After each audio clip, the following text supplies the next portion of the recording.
Looks fine. Looks fine. All right. Looks fine. All right, sweet. Sweet. We're already on episode 3, guys. Barry's the only viewer. All right. With an audience of 1. With an audience of 1, which is Barry. Okay. It's like looking in the mirror while you jerk off. It's incredible. Oh no. Or using the female Snapchat filter to make yourself into a female. Oh no. Have you heard about that? My stub ends today. No.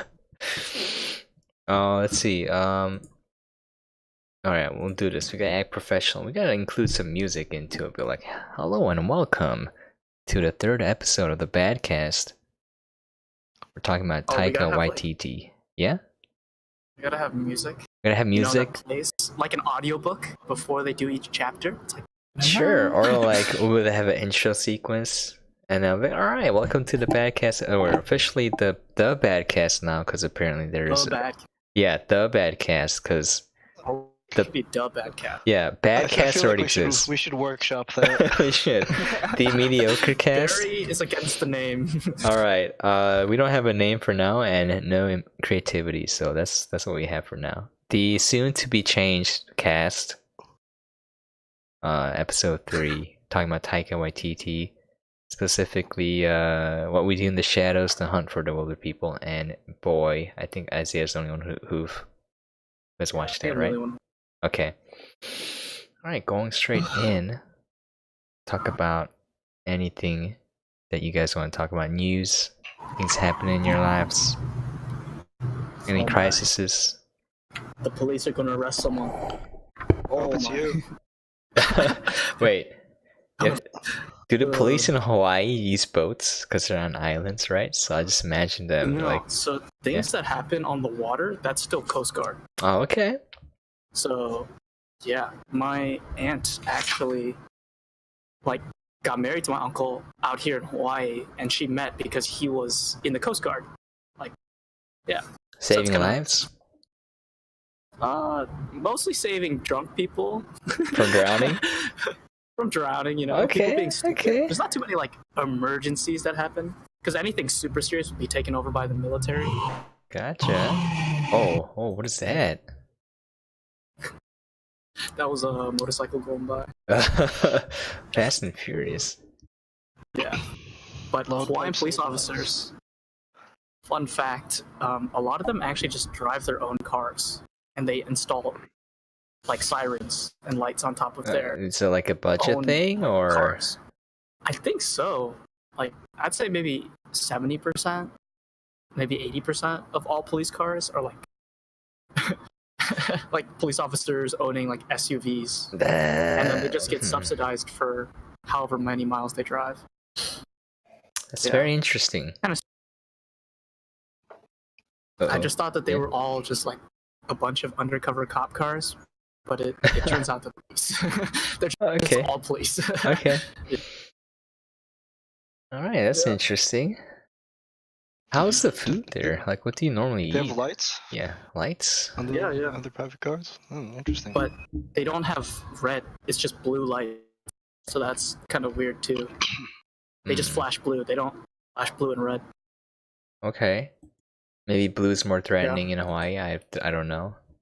Oh no, not the blue light. They got the red light, it's oh heck yeah, we're saved. And then it's blue light, oh no, it's the cops. I don't know. Yeah. Food is pretty good though. I don't know. Hawaiian food is a weird. I wouldn't say fusion. It's very much of it its own thing. Yeah. What do you eat normally? Poke. Okay. You know poke, right? Yeah. Raw fish. Sushi on rice. Yeah. It's sushi and rice, and then usually with some raw sriracha mayo and stuff like that. Okay.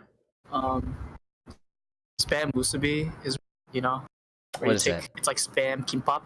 But it's literally just rice, and you put a piece of spam on top, and you wrap it in a piece of seaweed. Yeah. Yeah, it's pretty good. Sounds delicious. Yeah. Wait, is this a thing?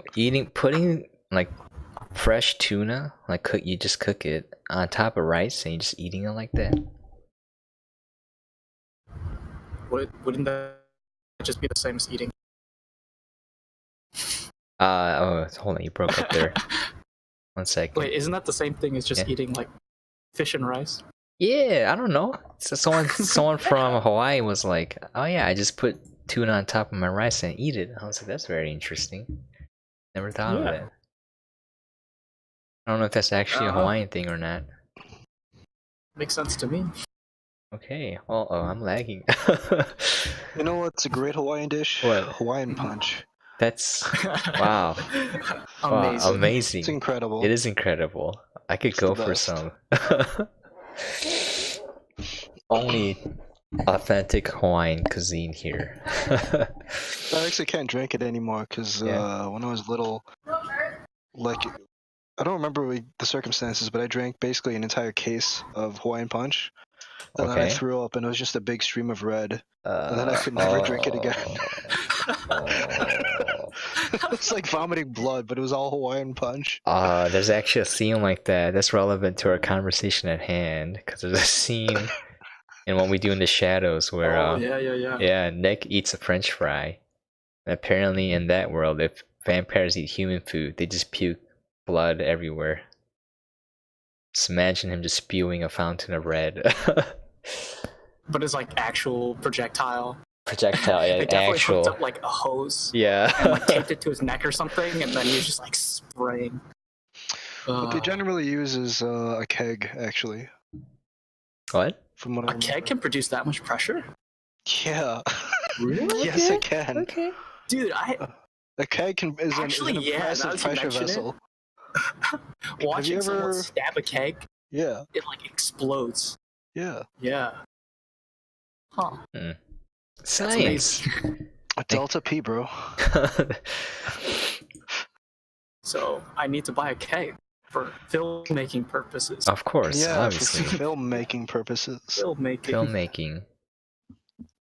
A keg is the greatest gift and the greatest burden you can ever have, having gotten a few kegs in my time. Because you never want to go half-assed and get like a half keg, right? Yeah, you why always would you go get for half the a keg? full keg. Exactly. And then like 5 people show up, and only half of those people drink beer, and you're like, all right.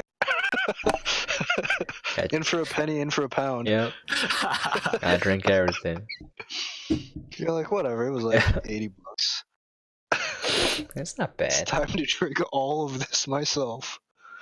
I think the craziest house party I saw, they had 4 kegs going, and they had people doing keg stands. That's a lot of three. keg. That was very impressive. Okay. Yeah, and a lot of like blood spurt effects and projectile vomit effects are done with a keg. Alright. Well, it looks like we do need one, because I'm gonna make my own short movie soon, so gotta be prepared. We might not want to get a full keg. Yeah, No, no, we you go just big. start. Yeah, you gotta go big. Yeah, You okay. gotta start Go full, big or go empty it, and then put what you want in there. You know, go big or go home. Alright. I'm just kidding. It depends on what's cheaper. If I'm being realistic, full or empty. I mean, I know a guy that works at the Goose Island doing barreling and aging, so he can probably get us some kegs. Okay. If not kegs, Get then us- just a crap ton of beer. Can you just get us a barrel? Just a barrel of Goose Island. Actually, he can. He offered it to me. And you said no? No, I said yes. Oh my god. He's working on it. He said he doesn't know if he wants to do it because there's so much beer. Because they get when you work at Goose Island, I guess depends on where in Goose Island you work, but all the employees have like in the break room like a bunch of kegs on tap, and Okay. they just drink whenever the hell they want and then operate forklifts. Sounds like a good combination. Yeah. What could possibly go wrong? Yeah. What could possibly go wrong? True story. And they get a lot of like experimental brews and stuff that might not necessarily make it to the public. Dude, that sounds amazing. It sounds amazing, but they get really weird stuff sometimes. It's like a strawberry sherry cast like porter or something, Oh yeah, and like yeah. nobody drank it. And the story goes that his boss came in. He's like, "Does anybody want this entire keg?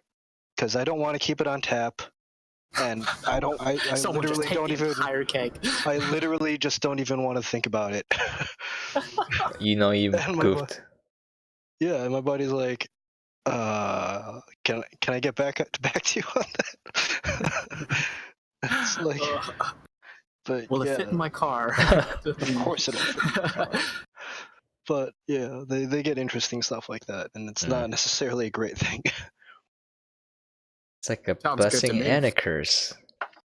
Yeah, I don't think that's the exact blend, but it was like, it didn't sound terrible, but the more you think about it, the more it's probably not great. But it's still beer, hey. You're right. You're Waste right. not, right? Exactly. Do you know what makes me really sad? What? Like down the road, there's actually a place where they would sell mead, and there was like this mead store, right? Okay. But see where you're going with this. because it wasn't popular enough, it shut down. Ah. So now it's just empty. And I look inside and I can just see like all these glasses and all these things, but like that's it. Like you gotta break in and steal all their down. mead making supplies, I know. for yourself. So much mead. Yeah. Oh my god. I don't know why mead never caught on, because it tastes great. Yeah. Just reminds me of a Capri Sun, My first batches were like, Yeah. Actually, they were really good, and then I aged them, and they got much, much worse. So Just gotta drink it. Drink it all when it's fresh, then. I threw like half of it away. It was not good. You should have used I'll it as try like again. a cleaning 2.0. agent, rubbing alcohol. No, I just use Everclear for that. Okay, touche. Everclear. Ever drunk. The best of times, the worst of times. Mostly the worst of times. Only the best of memories. You have no memories. You have memories? Yeah. Nope. You mean no memories? If you drink away the memories. Yeah, you're right. When life is tough. Bad times too, right? Yeah. I mean, That's why it's called most Everclear. of my worst nights. Yeah, most of my worst nights either start or end with Everclear or both. Oh yeah. When your life is bad, just Everclear it away. That's the motto, I think. We used to freshman year, like our dorm was like the bar dorm where everybody would go to get drinks. Okay. Because what dorm? Armory House. Armory House? Okay. I know, right?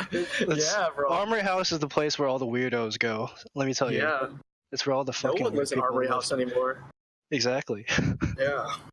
And all the RAs really liked us for some reason. I don't really understand why. I don't think we ever did anything to ingratiate ourselves to them. But they were all cool with us. So we had this was literally like a bar on top of all our desks, like collectively. Okay. Of various alcohols, and we were really chill with everybody just showing up and having a good time. So we didn't charge anything or anything like that. But in order to drink with us, you had to pass a rite of passage, which is you had to do a shot of Everclear with a bunch of Sriracha in it. Oh, that was your rite of passage? Okay. That was the rite of passage, and if you could do that, you were cool and you could drink. And man, it was great. Oh my god. Girls hated it so much. Oh, you made the girls do it too? Everybody do it. That's amazing. Equality, you're right. Equality. You're Gender right. equality. Amen. You're right. That's true Gender equality. No, our rite of passage is not as exciting. We just light a shot of Everclear on fire, and you have to take that while it's still lit. Oh, Yeah. Lit. Yeah, a lot of people would spill and just freak out because they would have fire on their chest. They'll be screaming. It's a good time. Yeah, no one's got burned or died so far, so I think we're okay. I mean, alcohol fires are whatever. Yeah, they burn out, Just keep a fire bottle on your desk. It's all good. Just put the fire out with more alcohol. That's how it works. I'll tell you, you have to be careful that people don't spit it out, because if you've ever wondered how circus performers do the flaming breath thing, it's basically Everclear. Yeah, okay. yeah. Okay. So if you don't want a fireball of flaming alcohol blowing out somebody's mouth, be a little bit careful about that. That sounds But cool otherwise, though. it's probably Well, fine. what if I want that? Yeah, my buddy who was a circus performer for quite a while showed it to us. I'm like, oh, That's isn't that disgusting? He's like, yeah, I don't enjoy it. It's part of the job. Yeah. It's part of the job. Part of the job. Okay. That's funny and sad. Yeah. I had a friend who also. This kid loved to go clubbing, but random. I don't know why. But he liked to DJ and do all this random stuff.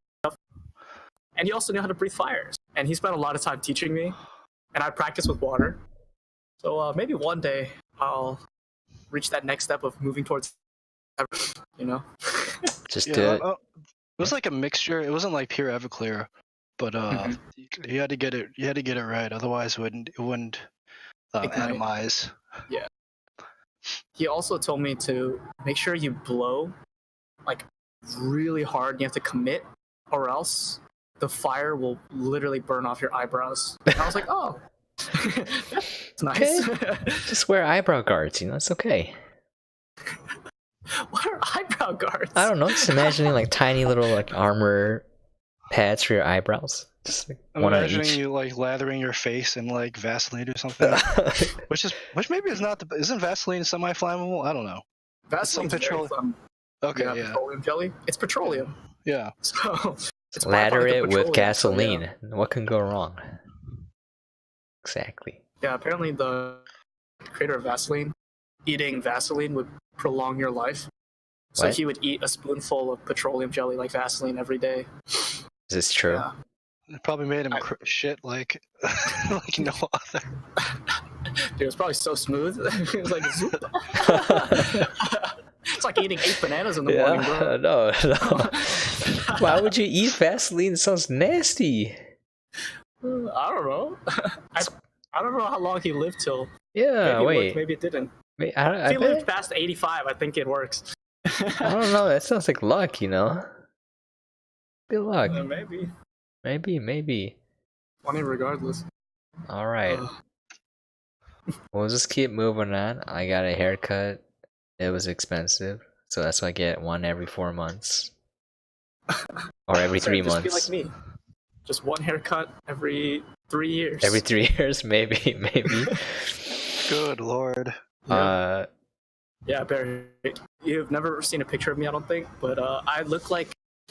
Imagine a homeless person who lives out on the beach in Hawaii and like has a surfboard with them. They only have 2 possessions, and one is a surfboard and one's a ukulele. That's pretty much me. Yeah. Just give you a imagine proper mental Japanese. I don't Yeah. have a mental picture, but I have like an olfactory picture, so I can imagine what it smell like. What? What would he smell like? Like fish that's been left in the trash can, like maybe Oh. a month and a half too long. Okay. And I know that smell very intimately. Okay. Delicious. Delicious. All right. Delicious. Actually, I know the smell of fish that's been left And I out do know. for a week. I know that smell. We had Yeah. in our apartment, because our trash kept overflowing because we're scumbags. We got we got a commercial garbage can. Okay, that's You got pretty one of cool. those big ones. Yeah, like a one that you could like put like 2 people into, right? Okay. Yeah. And then that started overflowing. Sounds like you got Oh a my garbage God. problem. Yeah, so I mean, it was just like, it was like whoever like collapsed the trash pile had to take it out, and then they were left with like I don't know, it's like 55 gallons, I think, right? 55, Yeah, 60. yeah. Those Sure, things are that sounds huge. right. Yeah. So they'd have to lug out like 60 gallons of trash, which is like 100 plus pounds. Yeah, you're like literally dragging someone. Yeah, and Yeah. the smells were like I got that ignominious chore a couple times, Ooh. and it smelled so bad. How do you put it in the dumpster? You just lift with your back, or what? You lift it like a dead body. Okay. I don't know. Basically, Yeah. you have to brace it under 1 foot. You get the top, and then you heave across your shoulders and pull up from the bottom with your opposite arm. then you have to like shuffle it in. Okay, I think I got the picture. It's really unpleasant. Thankfully, I don't think we ever had. Yeah, I don't think we ever had a garbage bag break. Thankfully, we always made sure to get the super extra duty ones. Dude, I had a garbage bag break on me. It wasn't pleasant. Yeah, I had dumpster duty for a while. Oh my god! Like, and then it flew everywhere in the parking lot, and I got like plastic gloves and picked up everything. And then later, I looked down, and there's like holes everywhere. So I'm like, oh, that's great. I gotta wash my hands now. I mean, I would have washed my hands anyways, but I would have just picked it up with my hands. no, that's nasty, dude. I've had a garbage bag break on me as I was throwing it in, Oh no! and then just started picking it up, throwing it away. People don't know. Gotta do what you gotta do, you know.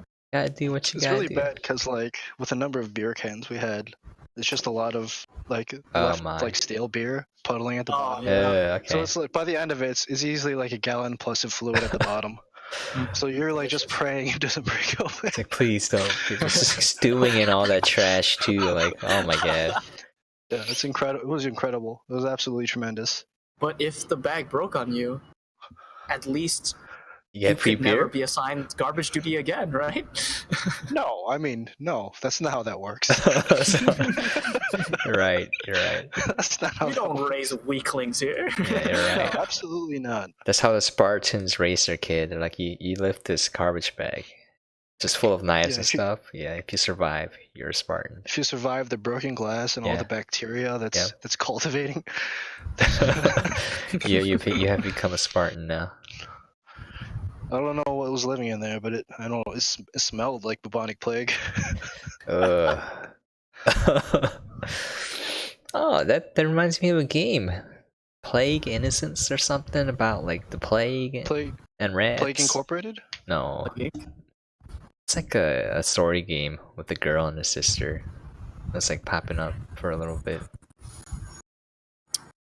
Nope, no idea. It's not worth playing, I don't think, but not for me. Disney's Ratatouille? Sure, yes, that's what I was thinking of. Ratatouille. Excellent. Mulan 2? Yes, Mulan 2, Mulan totally. 3? Live action Mulan? Live action Mulan. Yes. Mulan on Ice? With Jackie Chan as what is that little dragon? His name? Shen Long? Isn't it Shen? I thought. No, that's a dragon from Dragon Ball Z. Yeah, that's from Dragon Ball Z. Mushu, right? Mushu? Wushu. Mushu? Like Mushu pork? Yeah, that's racist. Wushu, right? Let's Played look by it up. Eddie Murphy, I think it was. Yeah, what is the dragon's name in Mulan? Yeah, I think that was Eddie Murphy. It's Mushu. Yeah, but that's gonna be Jackie Chan now, which is kind of weird. Did you guys Really? see the new lineup for what was it? Mulan and I think another Disney release lineup came out for the actors and actresses. Let me of who's gonna see. be in the Mulan live movie. action. Mhm. Oh, Jet Li as an emperor, it says. Yeah. It's a pretty stacked Wow. cast, actually. I think Benedict Wong's in there too. I mean, Maybe. they got those Where's that Disney from? bucks. Jimmy Wong? Is that Benedict Wong? No. Benedict Wong is Benedict Is Wong. Wong from Doctor Strange. yeah, he's Wong. He's literally He's Wong. literally Doctor Wong Strange. from Doctor Strange. I'm Yeah. Looking the for his best. name.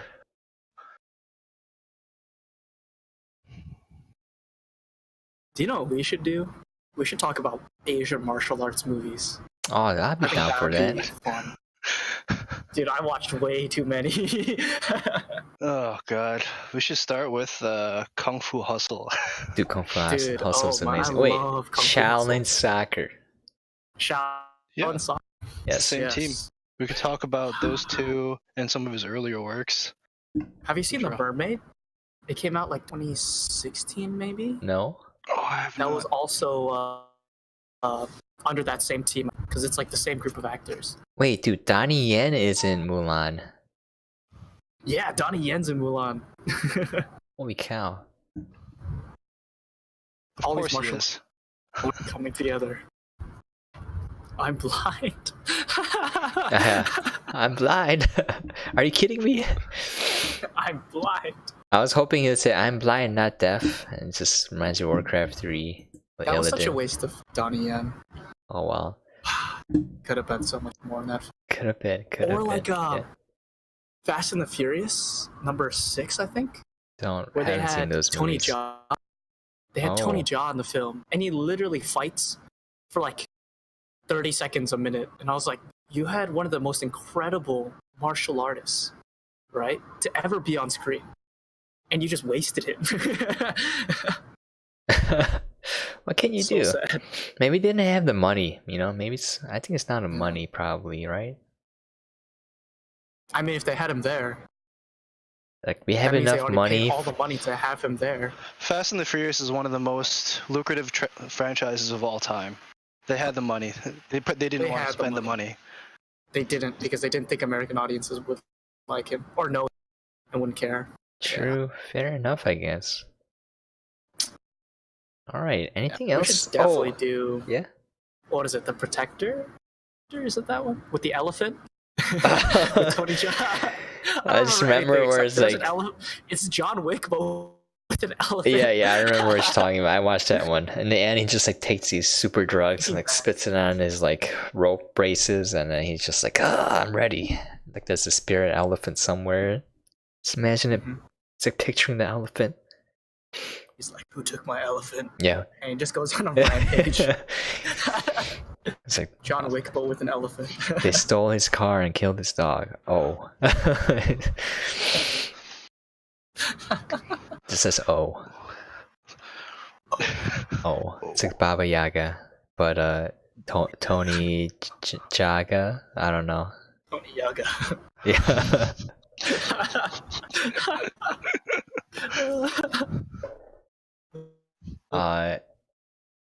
I think that's pretty much it, right? Oh, we're gonna talk about. I think we can mention at the end, but Taika Waititi doing Akira.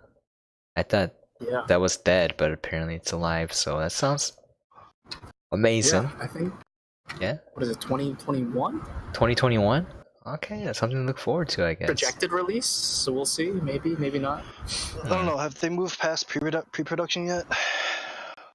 I don't think that they've even started pre-production. Let's check IMDb. Or like they're just starting now, I think. I don't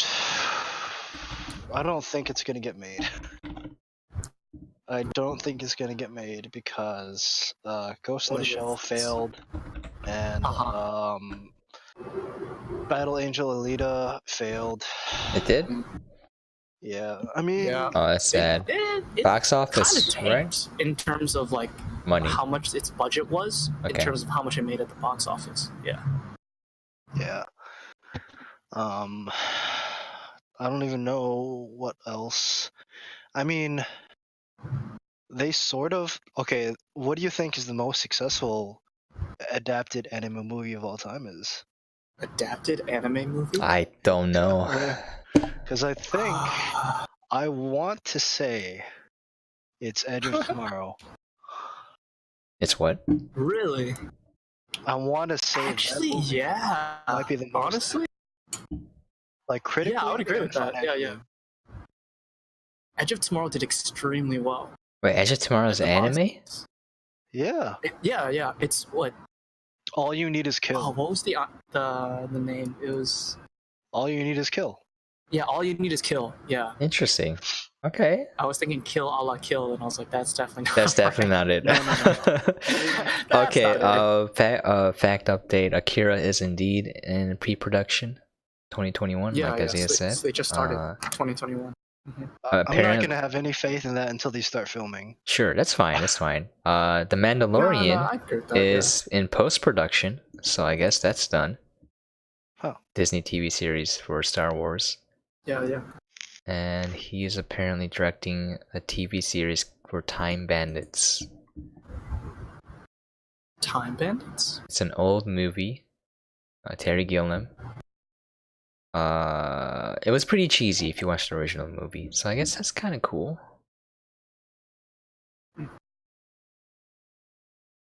Alright. I was putting it out there because he also is doing a TV adaptation of What We Do in the Shadows, which is They apparently already have their first season out. season 2 episodes out right now, I think, but they got some like really big names for guest stars. Wait, no, full season 1 is out, right? Yeah, full season out. One. Let me see. If you look at the guest stars, it's kind of stacked a little bit too. But I thought it was interesting because they made it. Yeah. So what are you gonna say? I thought it was interesting that they made it American, like. Oh. Because the original cast is all New Zealand, it's all Kiwis, right? Yep. So when they did the TV show, it's an all-American cast, I think, and it's supposed to take place in the U.S. instead of New Zealand. Probably for a wider appeal. Like Dave Bautista is in there as a guest star. Really? Yeah. I mean, he's playing his character from Guardians of the Galaxy, basically. He's just talking about a scene where, in the show, I don't know about. Let me see. He was talking about a scene. 2049. Say what? Blade Runner. Oh, Blade Runner. He was he was in Blade Runner. He also did the short that was in the lead up to Blade Runner that Adam Savage had a cameo in. Tilda Swinton is in it as well. Oh man, now I have to see it. Again, only like one episode, but in that scene, he's talking about how someone turned a baby into a vampire, so he got put into prison. And it's talking about how he would like take a knife and stab the dude 1,000 times, and then switch the knife to the other hand and then stab him 1,000 times again. But like it's drags, so I saw drags popping out there, so I was like, all right, you know what? It seems pretty good, highly rated, I guess. I don't know. Might be worth checking out. I think a lot of the directors like call in favors like that from the Marvel guys, because I know Jon Favreau has a cooking show, and like all like the entire like cast of the Avengers is gonna show up at one point or another on this fucking cooking show. That's amazing. Avengers assemble to cook. That sounds amazing. Avengers assemble. Make paninis together. They're like I can just imagine them, and then like Chef Ramsay comes out. It's like it's raw. It's raw. Just throws everything in the garbage. It's like, where's the lamb sauce? And then Fat Thor is there eating everything and just takes the bread and puts it on it. What are you? An idiot sandwich. And just walks away. I would actually really love. I really hope it's the direction they go in for at least some of the like streaming Marvel stuff, which is just like all the heroes in like casual situations. Oh, like I loved all the shorts with Thor, where it's just Thor and his roommate. Oh yes, those were directed by Taika Waititi. I think the most recent one or two. Yeah. It was like shorts, so they're really well done. Yeah. I would love that. Just Ventures of Fat Thor and Korg. Just like it'd be amazing. Like take all the superheroes and put them in just super normal situations. Like waiting in line at the DMV or some shit. Or Thor trying to buy clothes that fit him. Well, he doesn't really need to. He could just like do the hammer thing, and then he's got clothes. Oh, that's lame though. That's lame. It's like how Flash used to just create his costume out of going fast. I guess. I guess. Yeah, that's canonically a thing. Really? I don't know. It's super dumb. That is really dumb. Like he's just like, oh no, I need my costume. I'll just make it out of speed. It's like literally speed.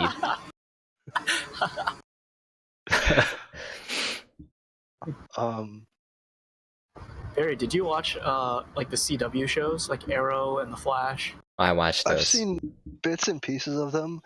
Like they have a remarkable lack of consistency as far as quality.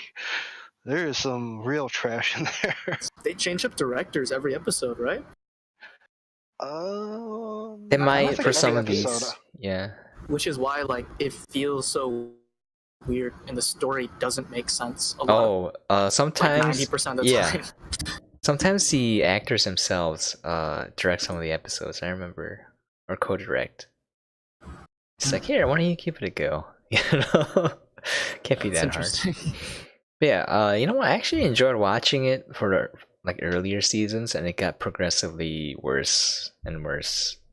Like I liked Arrow in the beginning, and also Flash in the beginning too. Yeah, was really good, and then just got really stupid. Supergirl was just bad from the beginning, but I watched it because I thought she was pretty hot. Some reason she's a real cutie. She's a cutie. She's a cutie. Who is that actress? I can look it up. I don't even know. Yeah. But yeah, there's like an incredible lack of consistency as far as like tone, acting performances, writing. Yeah.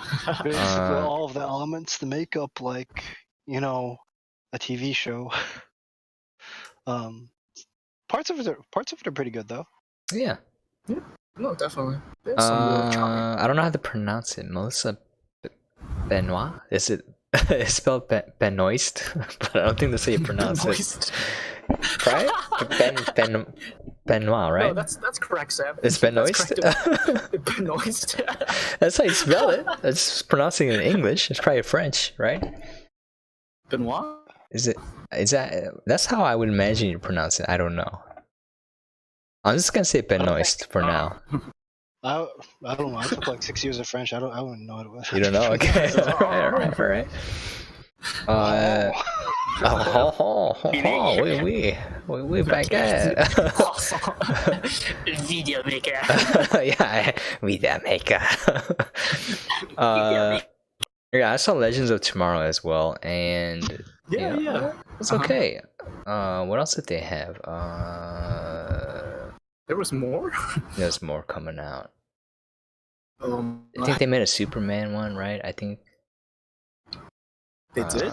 Smallville? No, not Smallville. Smallville. No, they had worth watching? Gotham too. Gotham? Gotham, yeah. Yeah. Is that connected to CW? No. Right? Not really, it's a separate thing. They kind of reference... I think it's a different network. Yeah. Probably. I think it's a little bit better done. I'll check. I don't know. I think they need to reboot everything. Yeah. Hey, no, I'm fine with it. It's like campy stuff for TV. Sometimes it's so bad it's good, you know? Like, I don't mind it. I mean, just put it all on the guillotine, lop its head off. Build it anew. Fire everyone. Fire fucking everyone. Oh, dude. Yeah, like Agents of S.H.I.E.L.D. I thought was pretty good. I liked it. I heard the recent seasons are not bad. I think. What? That's probably. I think I've only watched a single episode. Really, it's actually pretty decent. It's like what you would want out of us. I liked the very beginning of the show. Like how it started out was really good. Yeah. And that's cool. And Agent Carter was really good. I was kind of sad that they canceled that after 2 seasons. Oh yeah, Agent Carter. That was pretty good too. But that's another thing too. Agent Carter, it's like she had that guy, like the other, you know, male, like interest, and then suddenly it's like, oh, Captain America's back. Oh yeah. It's like, Bro, step down. You can't stand up to Captain America. You can't. America's ass, dude. You can't compete with that. You can't compete. You can't. I mean, if I had to make that call, it's like this guy or Chris Evans. I'd go for Chris Evans. Oh, absolutely. Human Torch. Human Torch. No, we don't speak of that. Oh, well, yeah? That one movie, Snowpiercer. Yeah. That was the movie. Yeah, Snowpiercer. He's in there too. My goodness. And Tilda Swinton. Yeah, and Tilda Swinton. That was a good movie, man. Yeah, I really liked it. Have you seen it, Sam? I did. I thought it was okay. Yeah. Didn't really touch me. You didn't like it? No, I thought it was just okay. I thought conceptually it was very well done. I wanted, like, when I see movies like that, I want to see more of the world and how it works. It's kind of like I want to see how this dystopia works, you know? Let's just show me more. I don't care about the actual story and the characters, that's fine. That's like in the background for me. I'm just like, how has this train been running for so long, you know? Like, I thought that separate cars based on your social class is pretty cool. I like how... Sam, Yeah? It's part of the movie. It's a parable for how society I should know. work, But I wanted more. As a whole. It's thematically part of the movie, Sam. I know, but I wanted more. I like the world building. Like, I want to see that. Like, just want to see how, like, what do those little kids do underneath the train? You know, like how do they get food? I'm just wondering. Do you want a 20-minute mini doc talking about how the children function as engine pieces? I do. They're like just crawling around. Like, how did they get out? What did they sleep? Where did they poo and pee? You know, like, they can't pee in the gears. They'll mess everything up, right? Just like lower a tiny bucket. I mean, you don't know how they lubricate those systems. Oh, okay, you're right. You got a point there. It's like, we need more urine. Okay. Oh man, I saw an interesting video essay on how Snowpiercer is like a dystopian retelling of Charlie and the Chocolate Factory, and it kind of works. Really? It kind of works. Huh. There's no Oompa Loompas. The children of the Oompa Loompas, dude. They're just tiny people. They're growing to full-size people. Oompa Loompas are like magical creatures that came from somewhere. Orange. They're the child actors in costume. Okay. Where's the candy? There's no candy. I disagree. They had that green sludge. Did they? Oh, I saw an interesting video essay that's similar, and like it compared John Wick to like the Greek gods, and that was pretty interesting. Oh. How like all the different people have different roles. Okay. So Baba Yaga is Zeus. No, John Wick is not Zeus. No. Baba Yaga, the legend. The guy who owns the hotel. The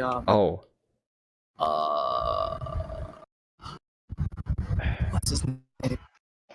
But yeah, Winston? I think Winston. Yeah, Winston. No, Winston that's is Monkey. Zeus. That's Monkey from Overwatch. I think his name is still Winston though.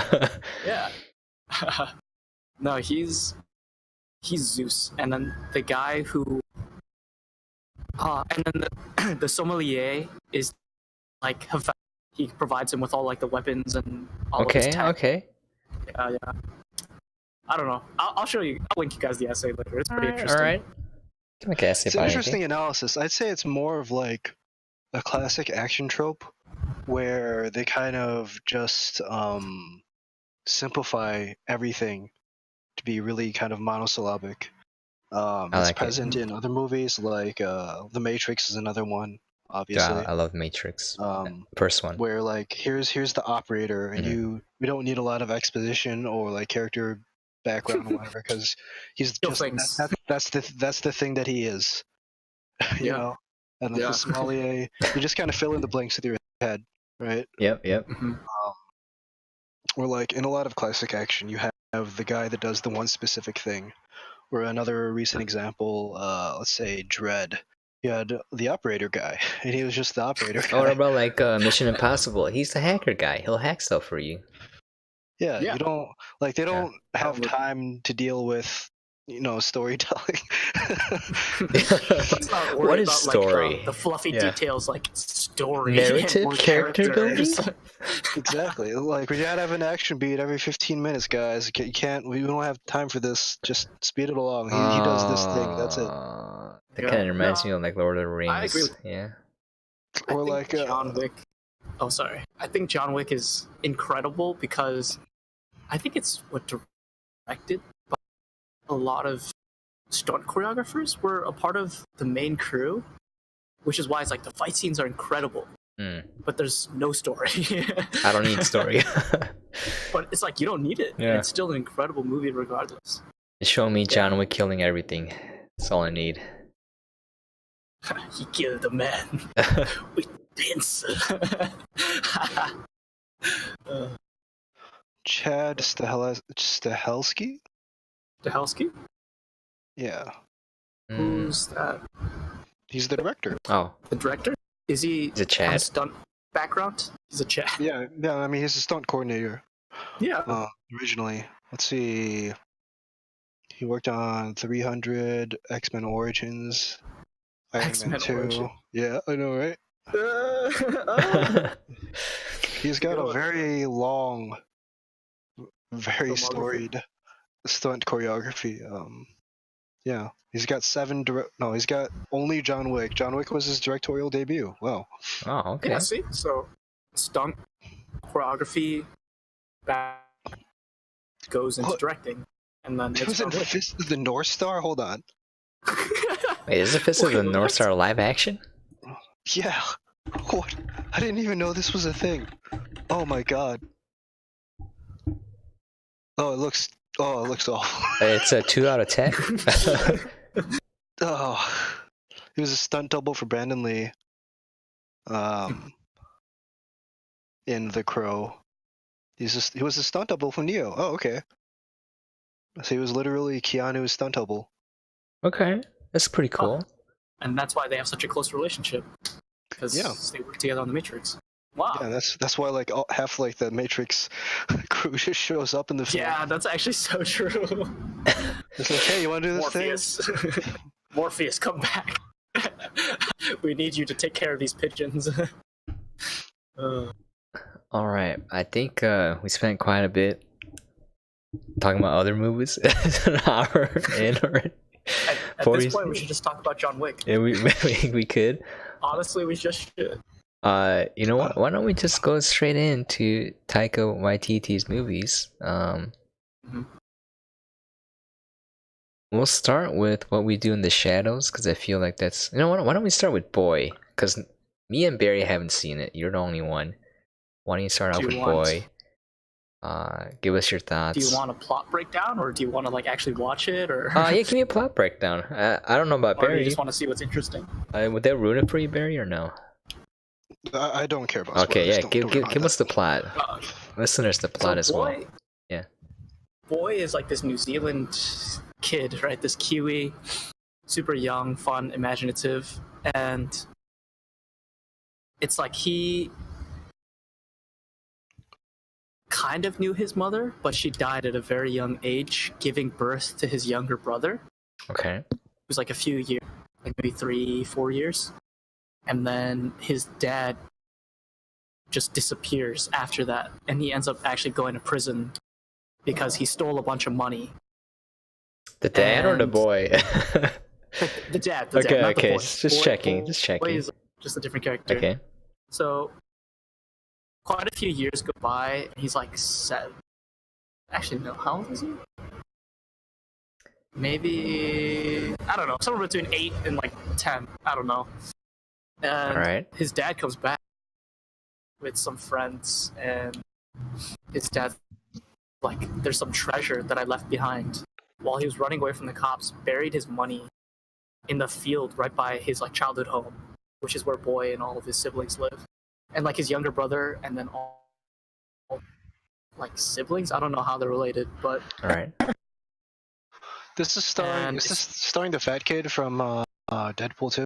no, that's not. Only Hunt for that 100? Okay. Yeah, right. that's Hunt for the Wilderpeople. That was his acting debut, I think, too. Oh, just as a side note for that, he's a really good actor because I hate child actors. They're so bad. But in that movie, I kind of forgot that he was just in an Deadpool actor. Or Hunt for the Wilderpeople. For Deadpool 2, he was not. He was alright. It was alright, but in Hunt for the he was Wilderpeople, I thought it was he fantastic. did a great job. Yeah, I think he did a great, awesome job. Felt natural. Another Like side note, Yeah. have you seen the New Zealand commercials? I did. You showed it to me. featuring Yeah. that kid? Like, they're so funny. I think you should just link it in chat for people In to chat? check out if you Yeah, have it. yeah. Yeah, Barry can check it out too. But for Boy, it's essentially like him learning about his father and building a relationship with his dad. Mhm. It's also kind of this manipulative, kind of abusive dude. It's about like, yeah, their relationship, and his younger brother like barely even speaks to people. kind of really antisocial, is a weird kid that thinks he has superpowers. All right. Yeah, but I don't know. I think it's a really good movie about like a really broken relationship, and it's kind of a redemption arc for like his father, and it's like a story of boy growing up and learning essentially to step up and kind of become a man. Gotcha. Quickly just added in Leo cheered with 300 bits, so thank you, my dude. I still haven't figured out a good way to address chat without breaking the podcast, but I'll do this for now. And I'm too lazy to edit it out, so people will have to listen to it on the archives. I think that's fine though. That's fine. All right, because Twitch is like, you gotta engage with the people watching, right? You can't really ignore them, because then why would they watch you on Twitch? They could just watch you on YouTube or whatever platform where there's no engagement. But I would just take a break like every once in a while and just address chat, whatever they have to say, and then just So what I usually do is if they ask questions, then I'll just wait for someone to finish talking and then just throw the questions in there and we can go over it. So far, it's okay. We don't have an audience. So moving right along with Boy. Okay. We are our own audience. We are our own audience. We're watching ourselves. An audience of 3 watching ourselves. But yeah, I don't know. All right. Well, see you, Leo. Thank you for dropping by. All right. Yeah. Yeah. Thanks for the bits. It's $1 for each of us, by the way. Let's split it. Boy, yeah. Was that Taika's first movie? I don't know if that was his directorial I'll debut. pull up his IMDb. It might have been page. that or Eagle versus Shark. What? Eagle vs. Shark? I think that's another one of his movies that was on my watch list for him. Okay. Yeah. Oh no, he's done. He did a few shorts. Yeah, Eagle versus Shark. Full feature-length film. No, he did a short of What We Do in the Shadows. That doesn't count. Yeah. Yeah. And then he did Eagle versus Shark and Flight of the Conchords. Okay, Flight of the Conchords. Yeah, he directed a couple episodes for the TV show. All right, yeah. You know what? I'm gonna have to watch Boy then, because if that's his first like full-length feature film, you can kind of see his origin and like how like his ideas are kind of put together there. Because his next film is no, Eagle versus Shark was his first. Oh, Eagle versus Shark. Shark. All right. I'll check that out. That I have no idea what that's about, except people dressed up. There's a guy, I think he wears like a shark costume, and a girl wears an eagle costume, and they're just running around. I think the girl is wearing I have no idea what the plot is. I think I've watched a like quick synopsis of his films and like how they have evolved, and I believe this is kind of like an absurdist film, but like a really grounded absurdist film, where it's played very straight, but the premise is just fucking weird. Boy is kind of similar. Like there are a lot of absurdist detail, but it's played very straight. Yeah, Jermaine Clement is in this movie as well. The guy from Flight of the Conchords.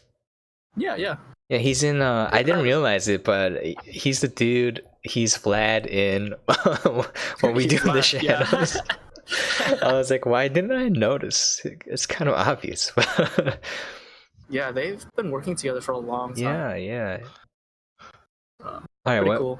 What are your thoughts on Boy? As a whole? As a whole, yeah. I thought it was a really good film. I was surprised because I've only seen his more comedic stuff. Like What We Do in the Shadows, Hunt for the Wilderpeople, Thor Ragnarok are all pretty much very not straightforward comedies, but pretty much just comedies. They're pretty in a sense. Comedic, yeah.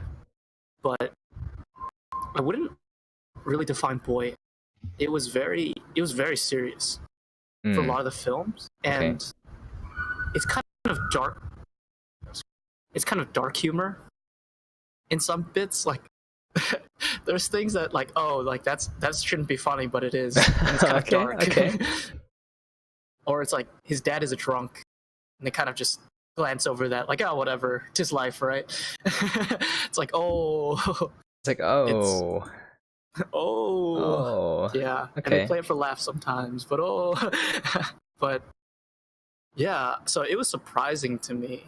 And watching his interviews, Taika is like, someone was like, oh, would you ever want to like produce like dramas, like more dramas and stuff? And Taika's answer was like, yeah, I could see myself making more dramas. He's like, nah, fuck it, nah, I just want to make comedies. And that's literally what he said in the interview, and I thought that was so funny. But yeah, anything? I don't know, boy, it was surprising. Yeah, anything that stands out from, let's just cover all the aspects, just generally speaking. Like, what about the writing? How does it stick out? Is it different than, because you said it's more serious, right? So like, I think we all have a feel for some of the funnier movies, especially like Thor Ragnarok, but Ragnarok. right. Something. Rag. I'll just call it Rag. But like, yeah, was it any different in Boy? Like, I noticed it's more disjointed. If it's not like a real conversation, right? It's more like scenes that happen that kind of flow together, but like it wouldn't happen in real life. What about Boy? Is it any different there? Because I'm just wondering, you know, is it any different? Yeah, the film is strange because the duration of the film takes place over the course of 1 week, but it doesn't feel like that. And yeah, I don't know. The timeline is weird, and there's like also a lot of inner commentaries done by like through the eyes of like the main character. We get to see parts of his imagination where he's like, "Oh, my dad, he's this kid's like, "Oh, where's your dad, boy?" And then he's like, boy makes up just some funny, fantastical story of him being like a captain sailing around the world. And then he's like, nah, boy, your dad's in the same prison block as mine. And boy's like, nah, he broke out. He's like, how'd he break out? He's like, with a spoon.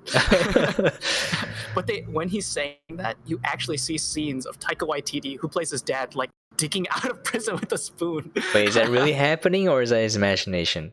And that's his imagination. Okay.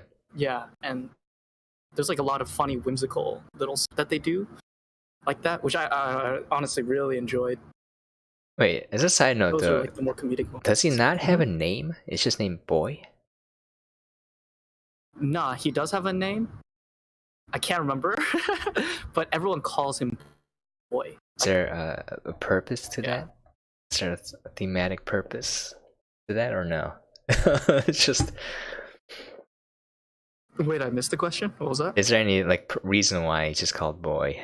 I can imagine a few, but I don't know if it would fit because I haven't seen the movie. I don't know. He's just Boy. No, I don't think so. You don't think so? That's from the beginning. That's just established as like his nickname. Okay. It's Boy. Gotcha. All right. Well, what about the cinematography? Anything? Because I wanted to get into Hunt for the Wilderpeople, where there's some transitional scenes that I thought were incredibly well done. But like, is anything different in Boy at all, or anything that stands out? Cinematography is super basic. Like basic? Okay. Yeah, no complex camera angles. Like it feels like a small indie film where there'd be like one, maybe two camera people. Like that's it. You know?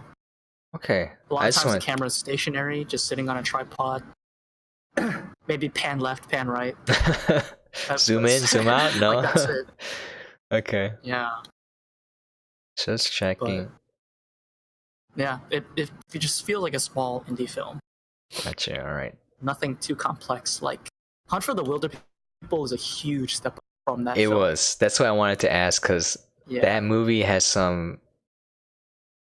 I thought some well done transitional scenes and some intros and all that, but... Alright, any closing thoughts on that? We'll move on to the other movies, and if you got any questions about it, just throw it in here. Good film. Not what I thought it would be. Not as comedic. Not what I knew as Taika Waititi style. from watching his previous films. Like, it's very different. Oh, So, okay. Yeah. I think it'd be worth watching that too, because it is a very different feeling film. Alright, now I have to watch Eagle vs. Shark. I have to watch that too, yeah. Eagle, it's probably not going to be anything like what you expect it to be. That's fine. I just want to... Then ridiculous, that's going to be great. Right. It's a really relationship-based movie. Very entirely character-driven, I believe. Yeah, really. From what very little I've seen of it. And it's not. I don't think it's very humorous at all either. I mean, there's certainly humor, but it's more about how fucking weird people are, I guess. Yes. I guess I'm not gonna make any concrete statements because I haven't seen the full film. Just little clips and some synopsis stuff on it. But yeah, what's up next? Hunt for the Wilderpeople? No, we'll do What We Do in the Shadows, because I feel like I feel like Hunt for the Wilderpeople is a stronger movie overall. But like, all right. Yeah. Oh, so I guess Taika's written and directed all of these. I believe so. Yes. Writer director. Yeah. Writer director. And actor. He's in this movie. For all of his films, I think, except Thor was the first one that he did not write. Yeah, but he directed and acted because he was Korg, the Surtur, right? Yeah, he was mocap, I think. Yeah, for Surtur, and he was also the three-headed dude on the bridge. Oh, really? He just died right away. Yeah. The three-headed dude on the bridge, yeah, that's him. I remember that guy. I rember feeling really bad because he just dies. Yeah, he just dies right away. He's like in like 2 entire scenes and he just dies. He's Korg too, so you know. It's like pointy hat guy. He's there. He's cool. He dies. Exactly. Pointy hat guy, no. No, pointy hat man. Just like he doesn't even die in Ragnarok. He dies in Infinity War. He's just one of the nameless dead. Like, we're running you out of the movie because we don't like you.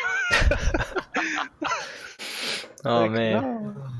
Can you imagine being that extra getting called back in for another movie?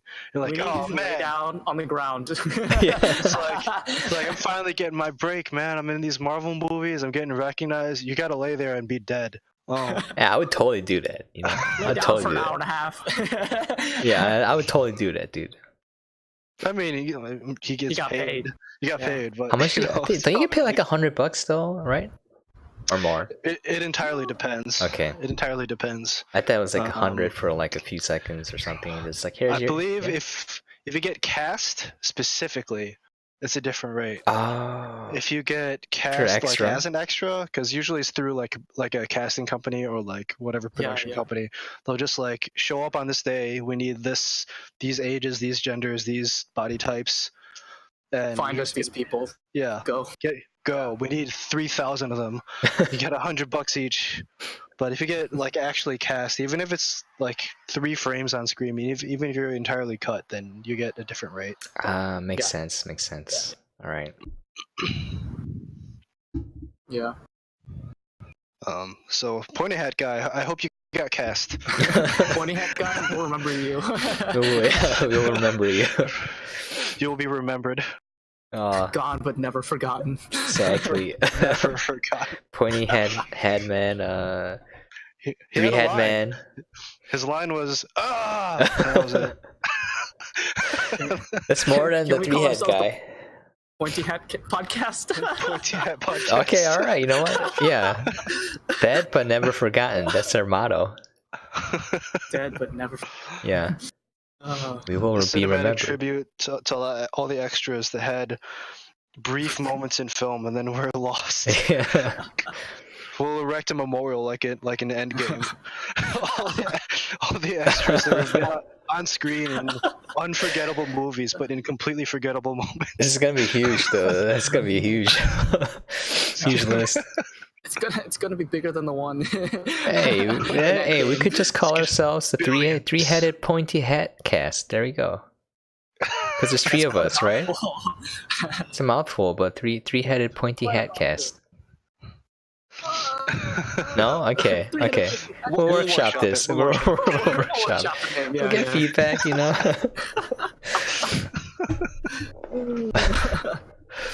Oh, that's funny. Yeah? Yeah, so thoughts on what we do in the shadows? Because this was your first watch. It was my first watch. I thought it was brilliant. One thing I noticed with Taika is that the movies he makes feel very different than the movies I'm used to in the US.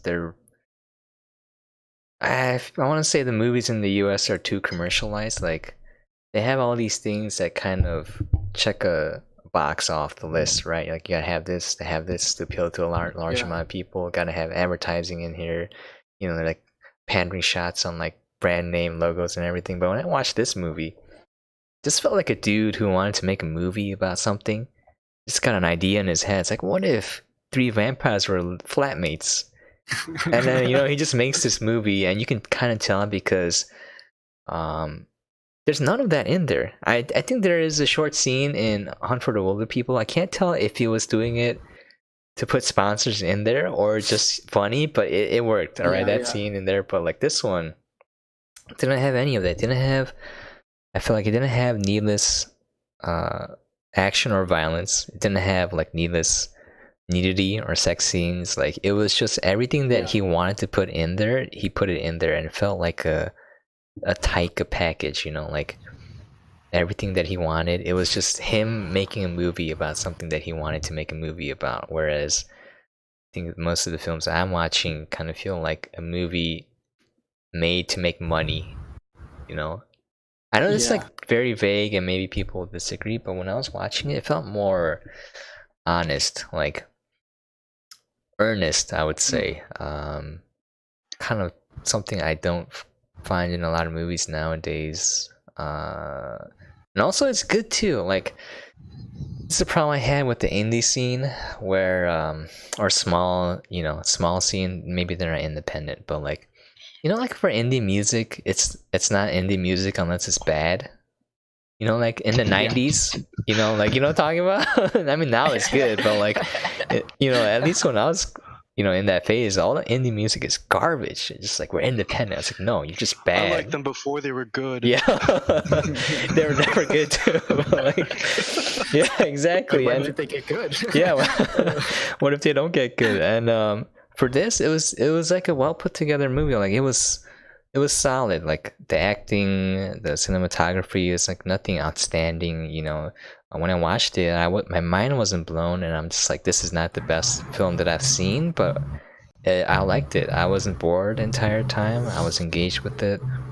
I was interested and invested in these characters, like not deeply, but like they got me. Like when Stu died, I was like, oh no, not Stu. You know, and it's like, wait, Stu's not dead. Oh, okay.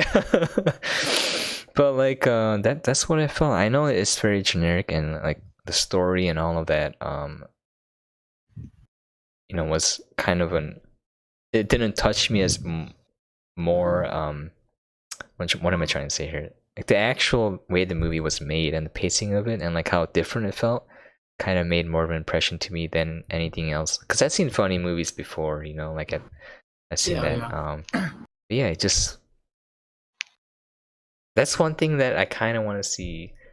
And I hope Taika doesn't lose that, you know, like, don't sell out. Doesn't sell out. Don't sell out too much. I mean, he's already made a Marvel movie. He That's did. already been as sellout as you're gonna get. I know. No, I take that back. We're not like. I think you can reach James no, or like Michael Bay. Michael Bay. So. No. Sell out. Not even. I completely take. That's the most incorrect thing I've ever said. He's only maybe like halfway down that scale. Oh, like, what's the most selling then? Biggest sellout is probably like Adam Sandler. I'd say he's probably. Okay, touche.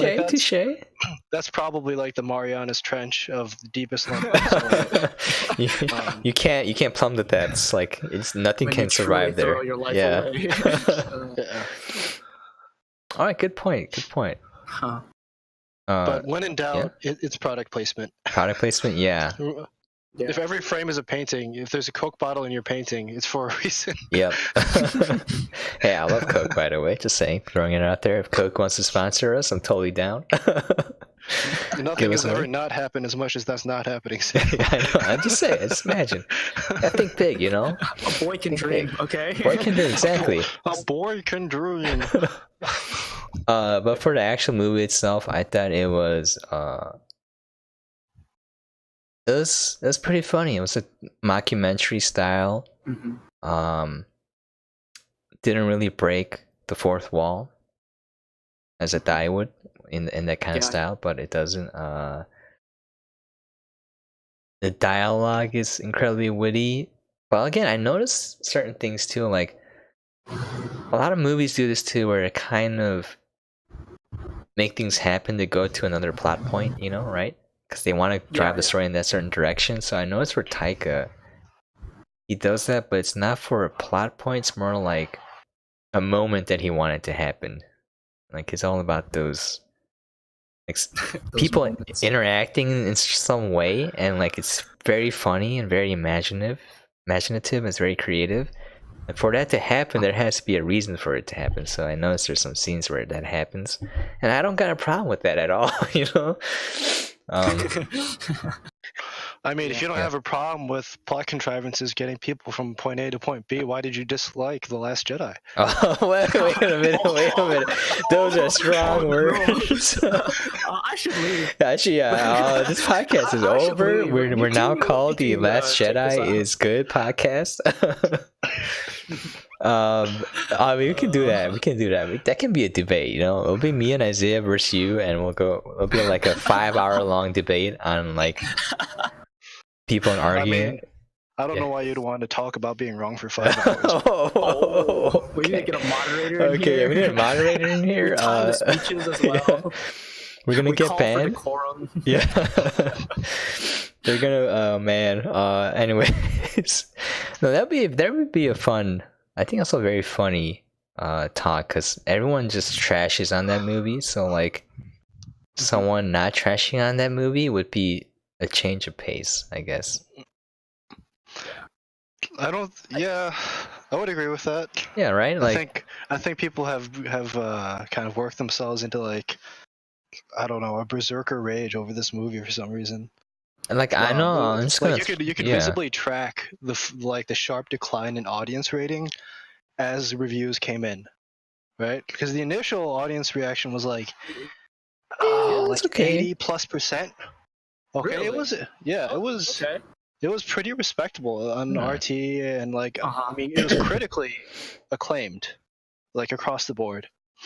And then like as internet reviews came in, and like all the bandwagoners started like lighting their torches and bringing in the pitchforks, it just like slowly declined and then like went off a cliff.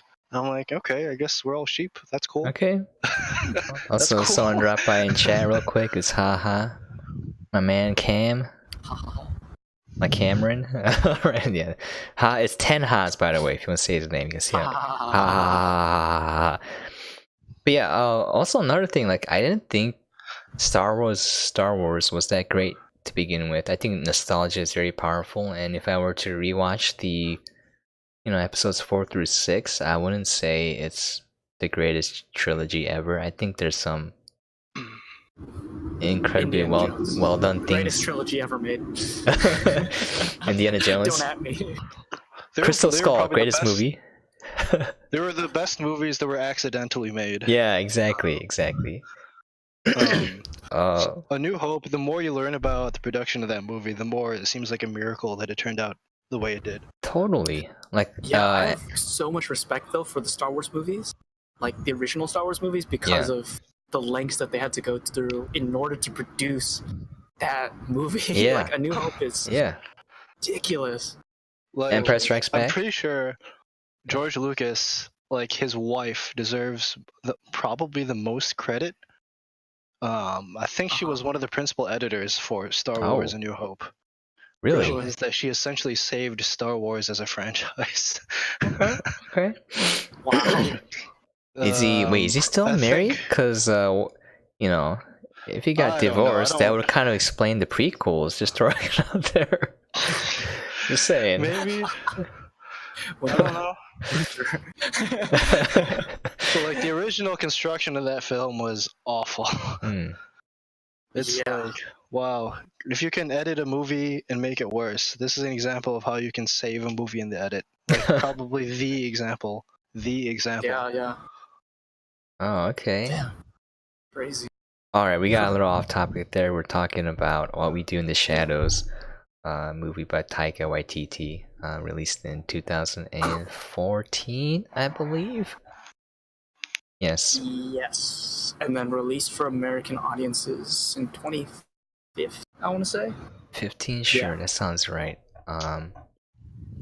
Yeah, I was just going over just a brief recap how you can kind of feel it's different. Whereas he made a movie that he wanted to make because he's like, what if 3 vampires are living together? They're roommates, And he made that movie, and other movies I'm used to watching are kind of like made to make money, and I can kind of it has a different feel if you just watch those kind of movies. At least to me.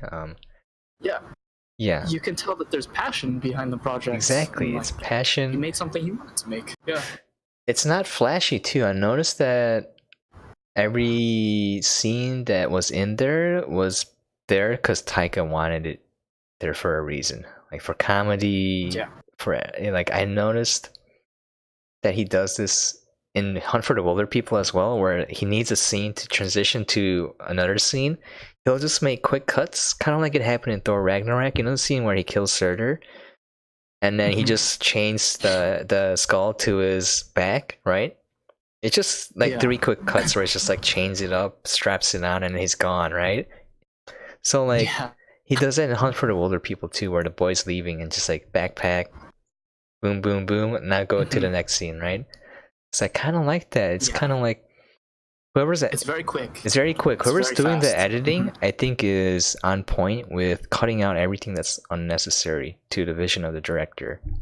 I don't know who does editing. I would like to know, but In Ragnarok, I think it's the main editor from Marvel that's Really? done like a vast portion of their movies. Ragnarok, yeah, he did an awesome job because it felt like a Taika film when I was rewatching it. At least until the second half, where it turned into a nice Marvel film with all the fan service and everything. But anyways, going in, Isaiah, what are your thoughts on this? And then we'll hit up Barry for any commentary, input on his thoughts for this film, and then moving to specifics, I guess.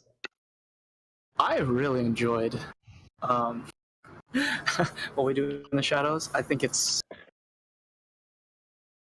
very New Zealand-esque in the sense of like everything is very like quiet in terms of the comedy. Oh, did we lose Isaiah there? I think we might have. Just as a side note, Isaiah is in the business district of Hawaii, where he's not supposed to be there, just so he can get internet and a place to record. He's on vacation in Hawaii. He's doing this, so he might get yelled at by the cops to get out. So I'm getting kicked out. You're getting kicked out? All right. Oh no. All right. Well, props to you, dude. I think we took too long talking about like upcoming stuff. All right. It's okay. It's okay. No, all right. I think it's very much of like a New Zealander movie. You're still talking? All right. Policy. But yeah.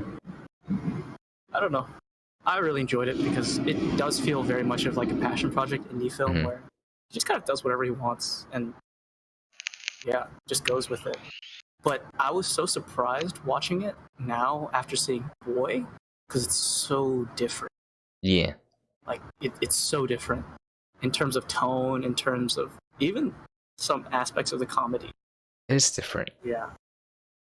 So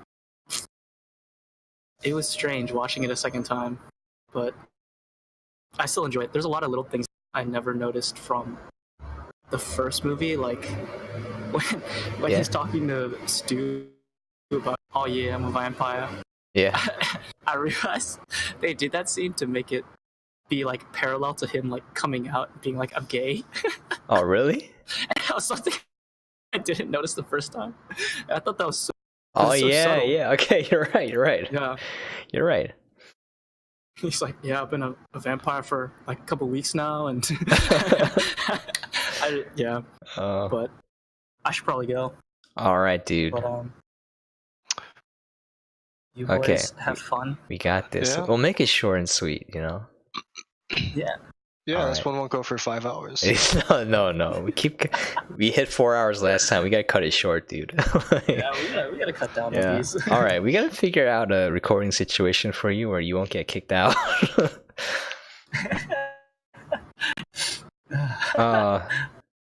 Okay. Dude, I appreciate you taking the time to do this, though.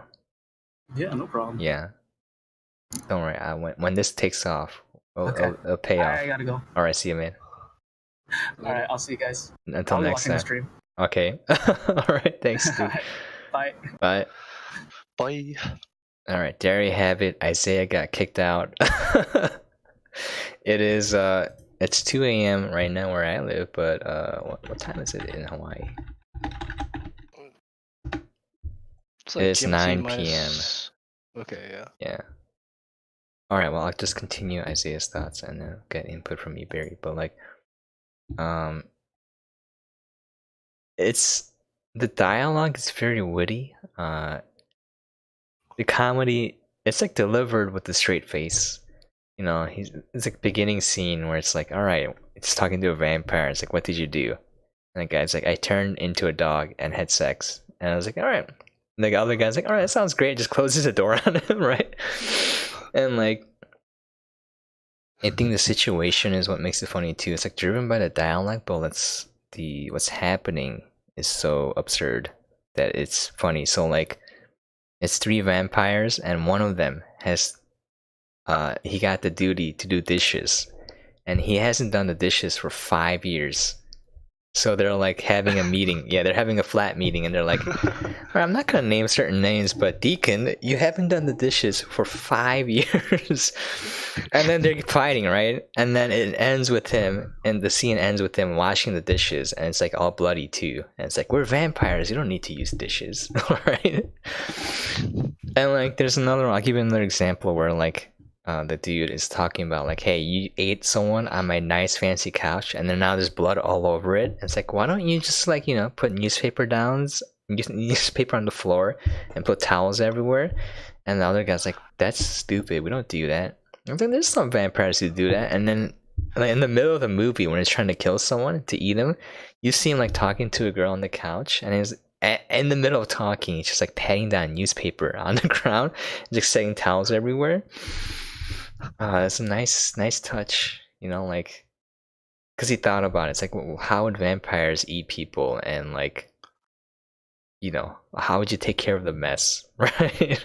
Like, how would these different vampires talk about it? What if they use dishes? And it's just like, it's like the entire movie is like that. That's pretty amazing. Yeah, there's no real story either. Like the plot is, there's 4 vampires. One of them turned a guy into a vampire, and he's like a D-bag. He's like going around, hey, I'm a vampire.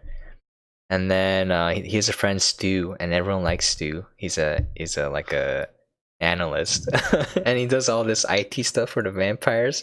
So he's like setting up like internet for them, teaching them how to Google stuff, and they're like, oh, can you look up virgins? Alright, you can. He took pictures for them, and then there's werewolves, and then there's a huge ball where all the undead go, like witches, zombies. And then it turns out that Stu got killed by werewolves, and then he didn't die, surprise surprise. He came back as a werewolf, and then werewolf and vampires get along, and that's the end of the movie. Like, there's no real, the plot doesn't really, you know, really make sense, or has a certain direction it's moving. It's literally like a slice of life, if you could call it an anime, right? A slice of life anime. Slice of life vampire. Exactly, yeah. Oh man, that sounds great. Yeah. the cinematography is very simple. It's like simple cuts. There's no real fancy things happening. There's some funny dialogues where werewolves and vampires don't get along, and there's one scene where they're like passing each other and they're like provoking each other, and then they're swearing each other, right? And then he's like, bro, chill out, we're werewolves, not swearwolves. Right? And they're like trying to like help each other not to swear. It kind of felt like a group of alcoholics trying not to drink, you know. That's what it felt like. I'm being serious. Yeah, they have like support groups for each other. There's like one funny scene when full moon and they're about to change, right? So they're chaining themselves up so they don't hurt anyone. And then it's a really funny scene where like, okay, bro, that tree is way too small for you. You're gonna snap when you turn. So I was like, go find a larger tree. And then they're like, okay, take off any clothes that you like because you're gonna rip it when you transform. You know, always like little mundane stuff that you don't really think about. And I thought this was a nice touch. This is a man who actually thought this through in his head. I was like, this would be funny, and then put it in the film. That's about it. Yeah, that's kind of exactly what I want from a superhero film. I just want like I don't know. I hope the like Vision and Scarlet Witch. Hope that's just them hanging out in a flat. That'd be awesome. Cooking dinner, bemoaning the fact that he can't eat or doesn't eat. Or like he could try to eat and it does nothing. It's like dinner for one, dinner for one, dinner for one. That'd be sad. Yeah, stuff like that. It's just the fish out of water humor is great. Mm. It's something that they actually didn't do any of in Ragnarok, I don't think, because that was like the only source of humor in the Thor movies was just like putting him like in a hospital or like in somebody's apartment, and he's just Thor, the god of thunder, in an apartment. Yeah. Which is funny, but that's basically all they had. But Ragnarok, they just put him in space with other weird shit, so they had to expand. Real quick, Ha said in chat his friend got him a copy of Baba Is You, and you know, I heard that game is pretty good. Puzzle game. But yeah, won't be inactive in chat. Called? Baba Is You. So it's a puzzle game with like words and how you can use it to interact with the environment. Interesting. Yeah, you can check it on Steam. I downloaded Dead by Daylight, by the way. Do you want to play after this? Sure. Yeah. All right, I think we're gonna be done soon, actually, because there's not much to say about this. But yeah, all right. Just mention that, dude. These people are so nice. They're just leaving the stream open for us. So we have an audience member. Oh, he'll play Dead by. Okay, we got one more person who'll play Dead by Daylight with us. Sorry. Moving on. So you were saying that, you know, Thor. The previous movies were different in that the only humor came from putting Thor in a place where he didn't belong, and now in Ragnarok, he's in space with all these other weird things happening, and you're just going along with that. If you want to continue with that process, yeah. Relied on the weirdness of the Norse god of thunder being on Earth. And it was kind of funny, but it mostly just pointed out the fact that of how fucking weird it is. Yeah. They kinda, like the more they did it, the more you think, yeah, this kind of is weird, and it kind of takes you out of the movie a little bit, quite a bit actually. For me, I liked it. Yeah. I mean, it's still funny. Yeah. I enjoyed it, but it does take you, like, once you think about it, you're like, I guess it doesn't really fit. They did a callback to it in Ragnarok, actually, when he gets the net thrown on him, he gets shocked. Yeah. That's like the first thing that happens to him on Earth in Thor 1. Oh, I don't remember. Cat Williams tases him when he comes out of the Bifrost. Like, they hit him with a car or something, and then they tase him. And it's supposed to be funny because he's the god of thunder, and he gets tased. Isn't that when he's stripped of his powers? Yep. Okay. I think it's starting to remember. Yeah, and they kind of make fun of it here. They're like, yeah, it is a little bit stupid. They just throw the net at him. He's like, happens multiple times. It's great.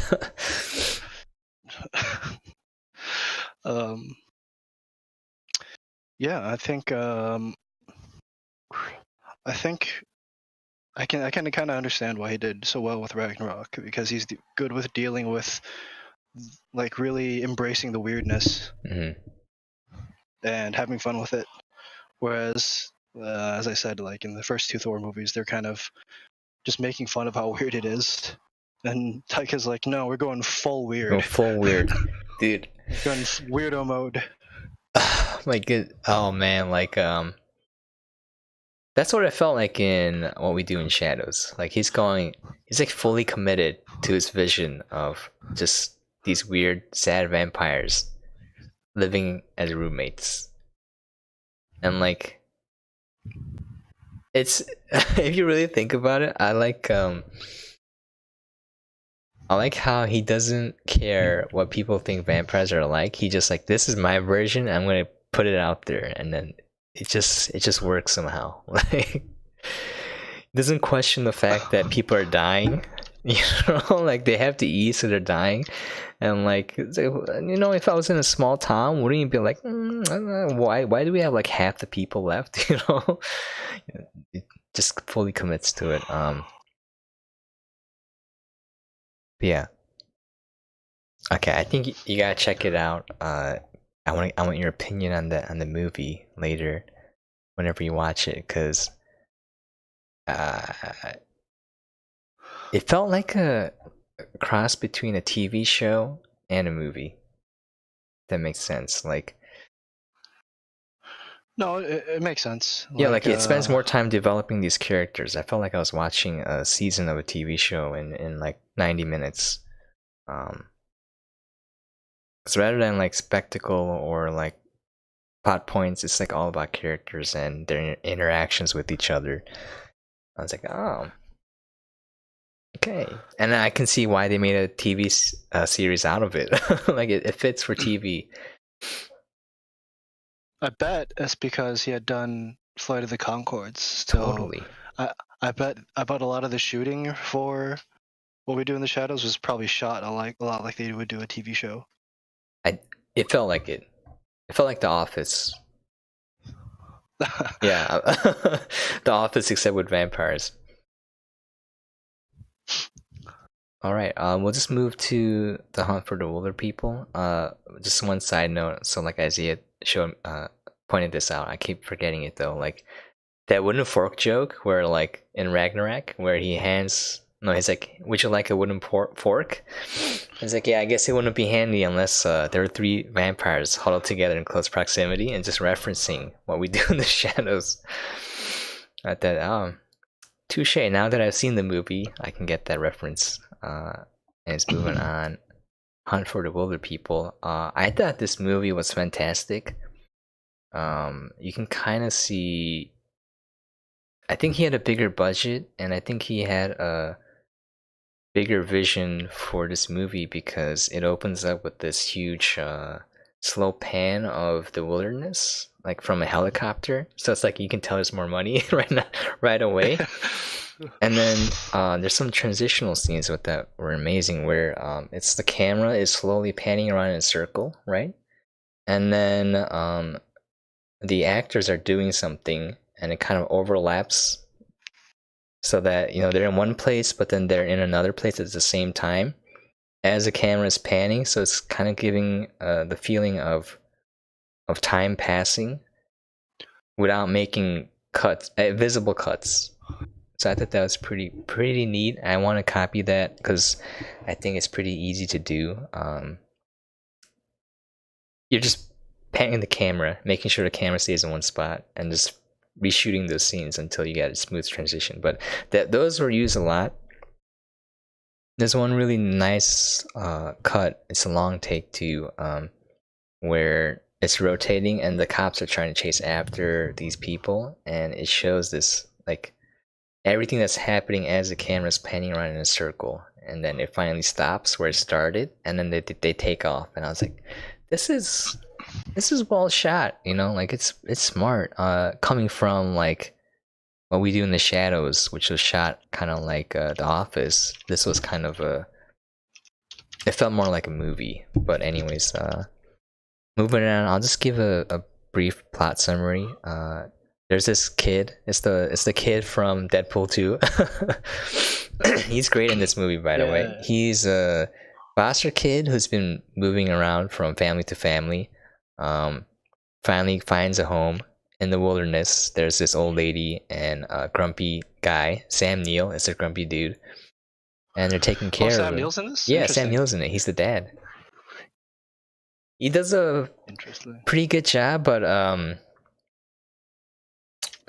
yeah, I didn't recognize it was Sam Neill at first until some lines of dialogue where his Sam Neill voice comes out. It's like too refined, you know? Like it's too pristine. It should have been more roughed up, but you can't help it. He's always a gentleman. I don't know, I'm just kidding. But so the foster mama dies. This is 20 minutes in. I like how fast it is. It just clips through everything. Foster mom dies, and then the boy has to go back. So he runs away because he's like, heck no, I don't want to go back to foster care. He's gonna end up in juvie. And then the dude chases him. Sam Neill chases him in the wilderness. And again, there's a plot device here where he can't read, and then the boy is making fun of him for not being able to read. So he goes up to punch him, right? Or just like, try to do something to him. He conveniently trips on a tree root, breaks his ankle. So they have to stay in the wilderness for a couple weeks until it's healed enough because he fractured it. And then they're going back. And it turns out people thought that they ran away, that he kidnapped the boy and ran away because he lost his wife. So he's mentally unstable. And then there's a huge manhunt for them. And it's just them. The rest of the movie is them running away from the cops, these other hunters that are a-holes. And that's it. That's pretty much the entire movie. It ends with a huge epic chase scene. And then the boy shoots Sam Neill in the butt. He goes to prison for a little bit. He gets adopted by a family. And then they go off together to find a rare extinct bird that was thought extinct to make money. And it's just them kind of coming together as a family at the end. And that's it. So it sounds like the plot is very simple, straightforward, but the things that happen in it, again, it's kind of like his other films, but the humor is more dry in this one. It's actually more serious than what we do in the Shadows and Ragnarok by far. Yeah, couple side notes. I think that boy does a fantastic job at acting. I like how he does the transitions. The cinematography is like a couple levels beyond what we do in the Shadows. It's actually he uses some techniques there. It looks good. It feels good. He doesn't put in unnecessary scenes that he doesn't feel like will add to the story or the character development in the way that he wants to. So again, I noticed that things happen very quickly. Like the first 20 minutes, they went from this little boy in a police car to, oh no, the foster mom is dead now. And there's a hilarious funeral scene where Taika is the pastor, and he's listing off products like Doritos, Fanta, burger rings. And I was like, wait a second, this is product placement, but I can't tell if he's doing it to be comedic or he actually got paid to do it, in which case I don't care because it worked out. It's both. It's both? All right. For sure both. For both then? All right. For sure. Awesome. Because you made it work. When in doubt, product placement. When in doubt? All right. And then I like the pacing of it, and the dialogue is really funny too, but not in your face. It's very dry. It's very sharp. The guy writes haikus as he had to do it as a punishment whenever he did something bad. So he would make up these haikus about call someone a wanker, and I was like, I hope you die, right? And that's just it. There's, again, the plot isn't the main point, so there's some things that happen just to move the story on to the next point. So there's one scene where I like how they do it though, because Taika takes the care to build up to it. It's not like oh, here's something and then move on to the next scene. It's like they've been in the wilderness for a month. I'm giving one example right now. So the boy, Sam Neill sniffs the boy. It's like, how long have you been? When was the last time you took a shower? Right, basically, it's like about a month. It's like, all right, that's not gonna work. So they go to an empty cabin. He throws like a log at it to make sure no one's there. They go in. He's like looking at books, and then they go over to a bed, and there's a ranger that's dying because he has diabetes. Right? At first, it didn't seem like it's like, is he dead? And then he's like breathing like that. It's like, all right, he's not dead. So then that's a scene, a plot device to make sure that the kid goes to look for help, and then he meets his future family there. It's a girl that he has a crush on, and the dad. And the dad's like taking selfies with them because they're famous now, right? And then they go back, and then it resumes the storyline of they're on the run. So like that entire scene was just there to move him to meet his future family, and then go back to the chase sequence. And it was well done though, because there's like a lot of lead up to it, like little touches. I wouldn't say a lot, but he puts in the care and effort to make sure that there's lead up to it. Like it makes sense in the movie, if you don't think too hard. If that kind of makes sense to you or not. Yeah, just gotta suspend belief a little bit. A little bit, yeah. Like, okay, yeah, that's okay. Yeah, if you really think about it, you're like, no, but like, yeah, I think that's what I appreciate, because there's a lot of things he does where instead of just throwing in a throwaway scene, he refers back to things, and like he builds up on it later. Because there's another scene, the grumpy lady from Ragnarok, the second in command to Jeff Goldblum. Right. Yeah, she is the person in charge of the kid. From that branch. It's awesome. She's very it's a different character. I think she's she's fantastic at acting too.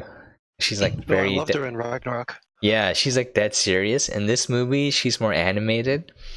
She keeps saying American memes like "No Child Left Behind." She keeps repeating that, and then she reads the Miranda rights to Sam Neill when they catch him. But then the other guy, who's a cop, he's like, okay, we don't actually do that here in New Zealand. That's an American thing. And you're not a cop. And then he just walks away. So like, yeah, there's like a lot of little touches here and there. Like for all the transitional scenes, I think it's a well put together package. I think definitely feels more movie like. There's a huge chase sequence at the end. There's tanks, there's soldiers with guns. Like the budget was bigger. I mean, you gotta have that action sequence, I guess. Taika's like, oh man, I have a budget, let's get some tanks. Yeah, let's get some tanks. All right, it's probably not like a tank and like a armored personnel carrier APC, if you're being exact. I bet. I don't think it was a tank per se. I'm not a military nut, but it's like got a couple bucks to spend. Yeah. We'll hire Sam Neill. Yeah, Sam Neill. And then get some tanks, some drone footage, exactly. some helicopter shots, an actual helicopter, some horses. But yeah, I could go on. But I think that's all I'll leave it at for now. Anything you want to throw in, or any questions, or any direction you want to take it? I think it's great that a director can come from a movie like this, or like from his career history, and then Marvel just hires them on and puts them in charge of a film that costs like $100 million to make. They're like, you've made a movie for $1 million? How about 100 times that amount? He's Good like, luck. Heck yeah, crappy costumes for everyone. I mean, sort of. I like that. It's like a deliberate crappiness, though. Yeah, like yeah. How janky Jeff Goldblum's costume looked. Dude, I loved it. It was so cheesy that it worked. Like I didn't. It's like straight out of like a junior high like theater production. Yeah, it's wonderful. Like Jeff Goldblum did such a good job portraying that character that I didn't care what he wore, and I took him seriously. No, he didn't. He did no job. He did Jeff Goldblum. You're right. I take that back. He was just being himself. That's what was awesome. Yeah. I was like, I can imagine him wearing that in real life, and I wouldn't question it. You know, just be like, oh, okay. Just lounging around. Just lounging around in it, you know. Yeah, and yeah, I guess from the sounds of it, it's like he's really good at highlighting the weirdness of characters. Totally. And using it in a way that lets you connect with them. Like that's what it sounds like to me, based on his previous work. Yeah, like you know how the kid's an orphan, right? So they could have made it super sappy, super sad. But then they point out how sad it is, but in a funny way. So you're like, oh, okay, that's kind of, you got a chuckle out of it, but you're like, oh, that's kind of actually sad. Some dark humor. Yeah, some dark humor. Like he mentions how a person he met just died.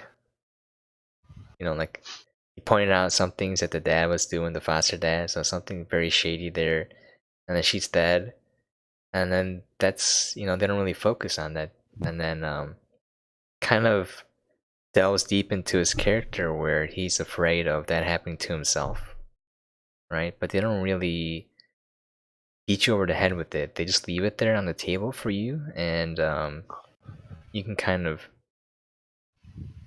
whatchamacallit, examine it. I can't think of the word that I'm thinking of right now, but like take it in at your own pace, and like how, like if you can't relate to it, then it's gonna mean nothing to you, but if you can relate to it, then it's gonna be like, wow, that's pretty deep.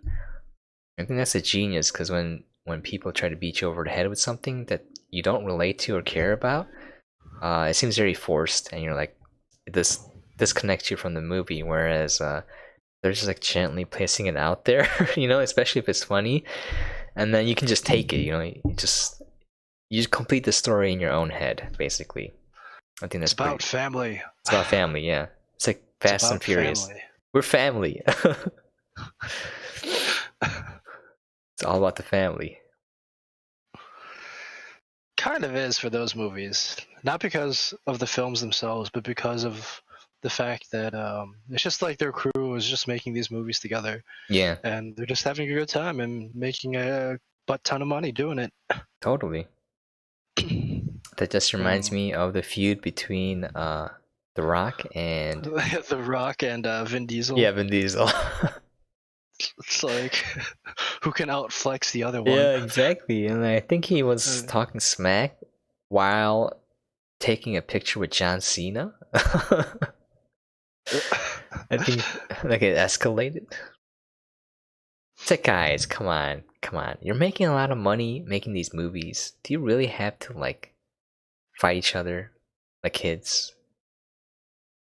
Right? I don't know. I don't pay too much attention to the feuding stuff. I don't either. I just thought it was hilarious. Two like grown-up dudes who are like both bulky, fighting over the internet like swole as fuck. Yeah. Just fighting like kids on Twitter. Exactly. I'm like, guys, you need big brain plays, not small brain plays. Big muscle, no brain. That's what you look like right now. They're like franchising those out now. There's like the Rock one, and they're talking about making another one with I don't remember who, with another part of the crew. Okay. Because it's just worth too much money. They need the Fast and the Furious cinematic universe.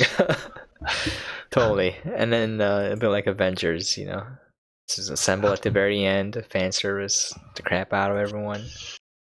Yeah, all the ones that died come back. Yeah, all the ones that yep. Through time travel, they time travel by driving really fast.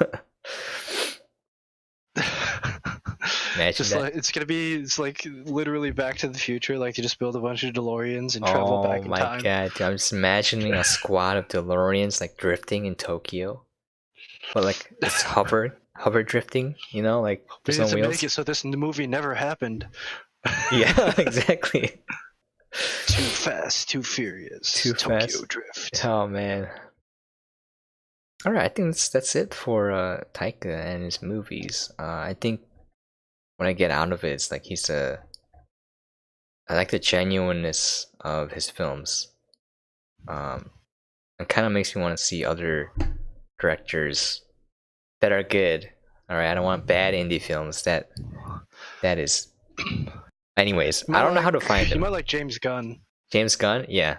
Yeah. James Gunn, because Guardians is basically like a really big budget, faster paced version of his other films. What movies? It's all the same actors too. What movies did they make? Because I'm interested. All right, let's IMDb to the rescue. Dude, he made the script for Lollipop Chainsaw, which is a video game about this cheerleader killing zombies. It's not known for its script, but that was assuming. Not assuming. I'm using. I can't talk right now. He did the script for Super, screenplay for Dawn of the Dead. Wait, he did Scooby-Doo. Scooby-Doo. Wait, like the the live action one. I thought it wasn't that good. Those are his writing credits. Sorry, I'll look at directing. Yeah. Writing credits are like, writing credit means only so much. Yeah. Only so much. Super was probably the biggest movie for him before Guardians. He did Slither. Oh, Slither. Okay, that's cult phenomenal. Favorite. Yeah. Cult hit. With Nathan Fillion, Elizabeth Banks, and Michael Rooker. Okay. Yeah. Wait. He's another filmmaker that just has a very clear cinematic voice. I kind of want to watch Super now because there's Rainn Wilson and Ellen Page. Also, Liv Tyler. Yep.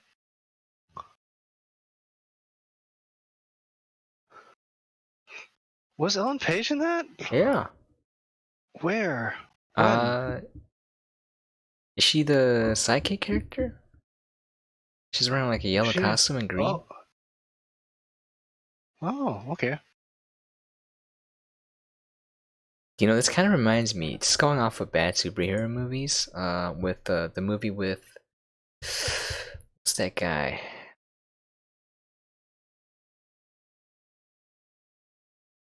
I can't remember his name.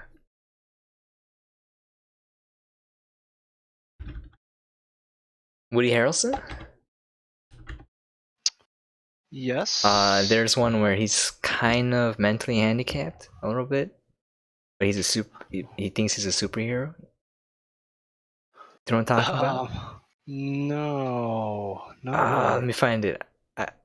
Looking up his page real quick. There's an older movie. He was in Killer Instinct. Woody Harrelson was Charlie Long in Killer Instinct, the TV movie in 1988. Alright, I'm gonna have to go look that up. 1 second. I thought that was a good. You know what? We should do like bad superhero movies and go over them. Not good ones, like bad ones. Oh, absolutely. We can start with Justice League. I haven't seen any. Wait, we'll just be going over all the DC movies at that point. Yeah, that'll be great. Yeah, that'll be Justice League, Batman v Superman, Dawn of Crappiness, Suicide Squad. Oh, Suicide Squad. We could spend 10 hours talking about how terrible Suicide Squad Was it that bad? So bad.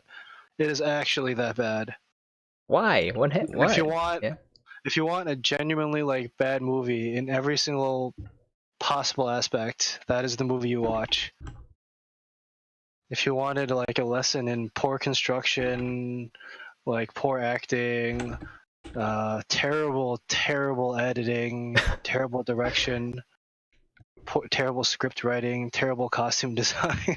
It's just all terrible. We have Isaiah pitching in that Suicide was great, a better movie than The Guardians.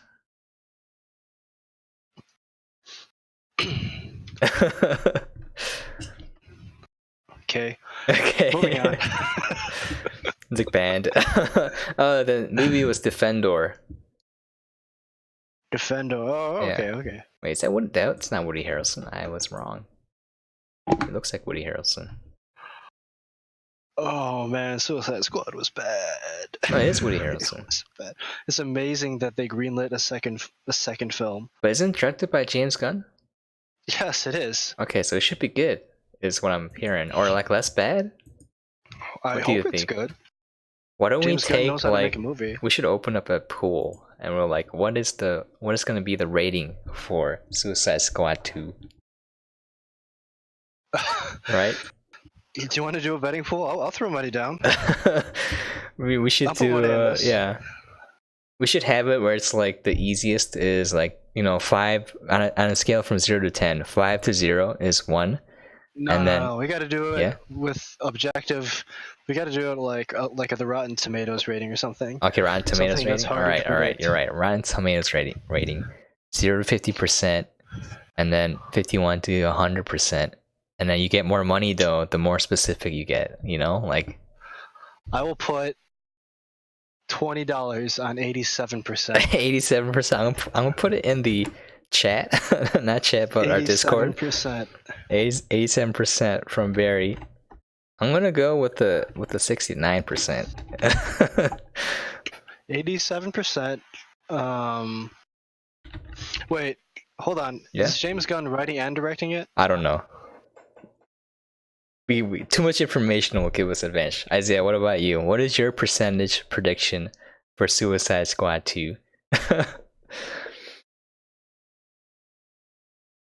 I'll wait for your response. Also, we went off on a tangent. I think we finished talking about Taika. I think there's some people dropping in. And, I Okay, think it's written and directed by James Gunn, so 87%. 87%. All right, I'm still sticking with 69. 87%. All right. Audience rating 93%. 93%.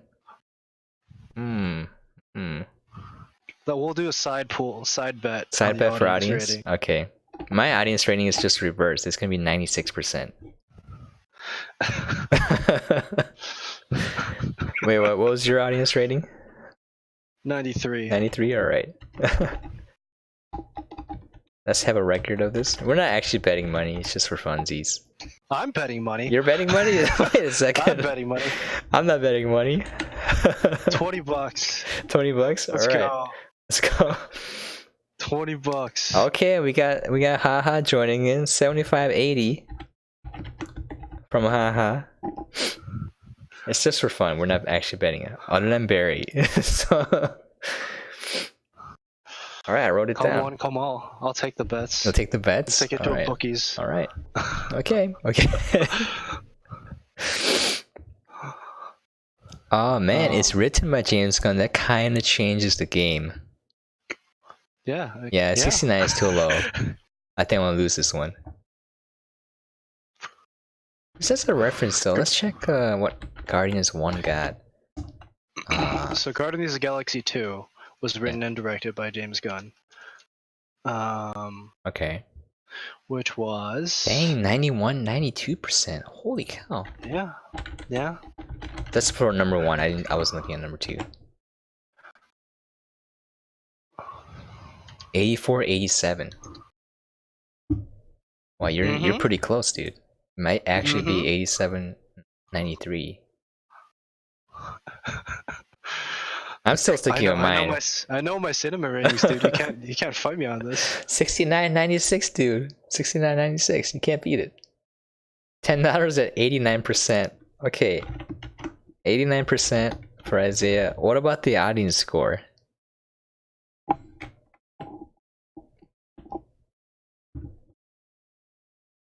This is turning into a betting pool. We're not actually gambling. Is that against the terms of service? I think it is. Is it? I don't know. We're using Monopoly money, alright? I think we're not supposed to drink or use drug paraphernalia, but Really? whatever. Dude, I've seen people use bongs on Twitch. They're like smoking weed.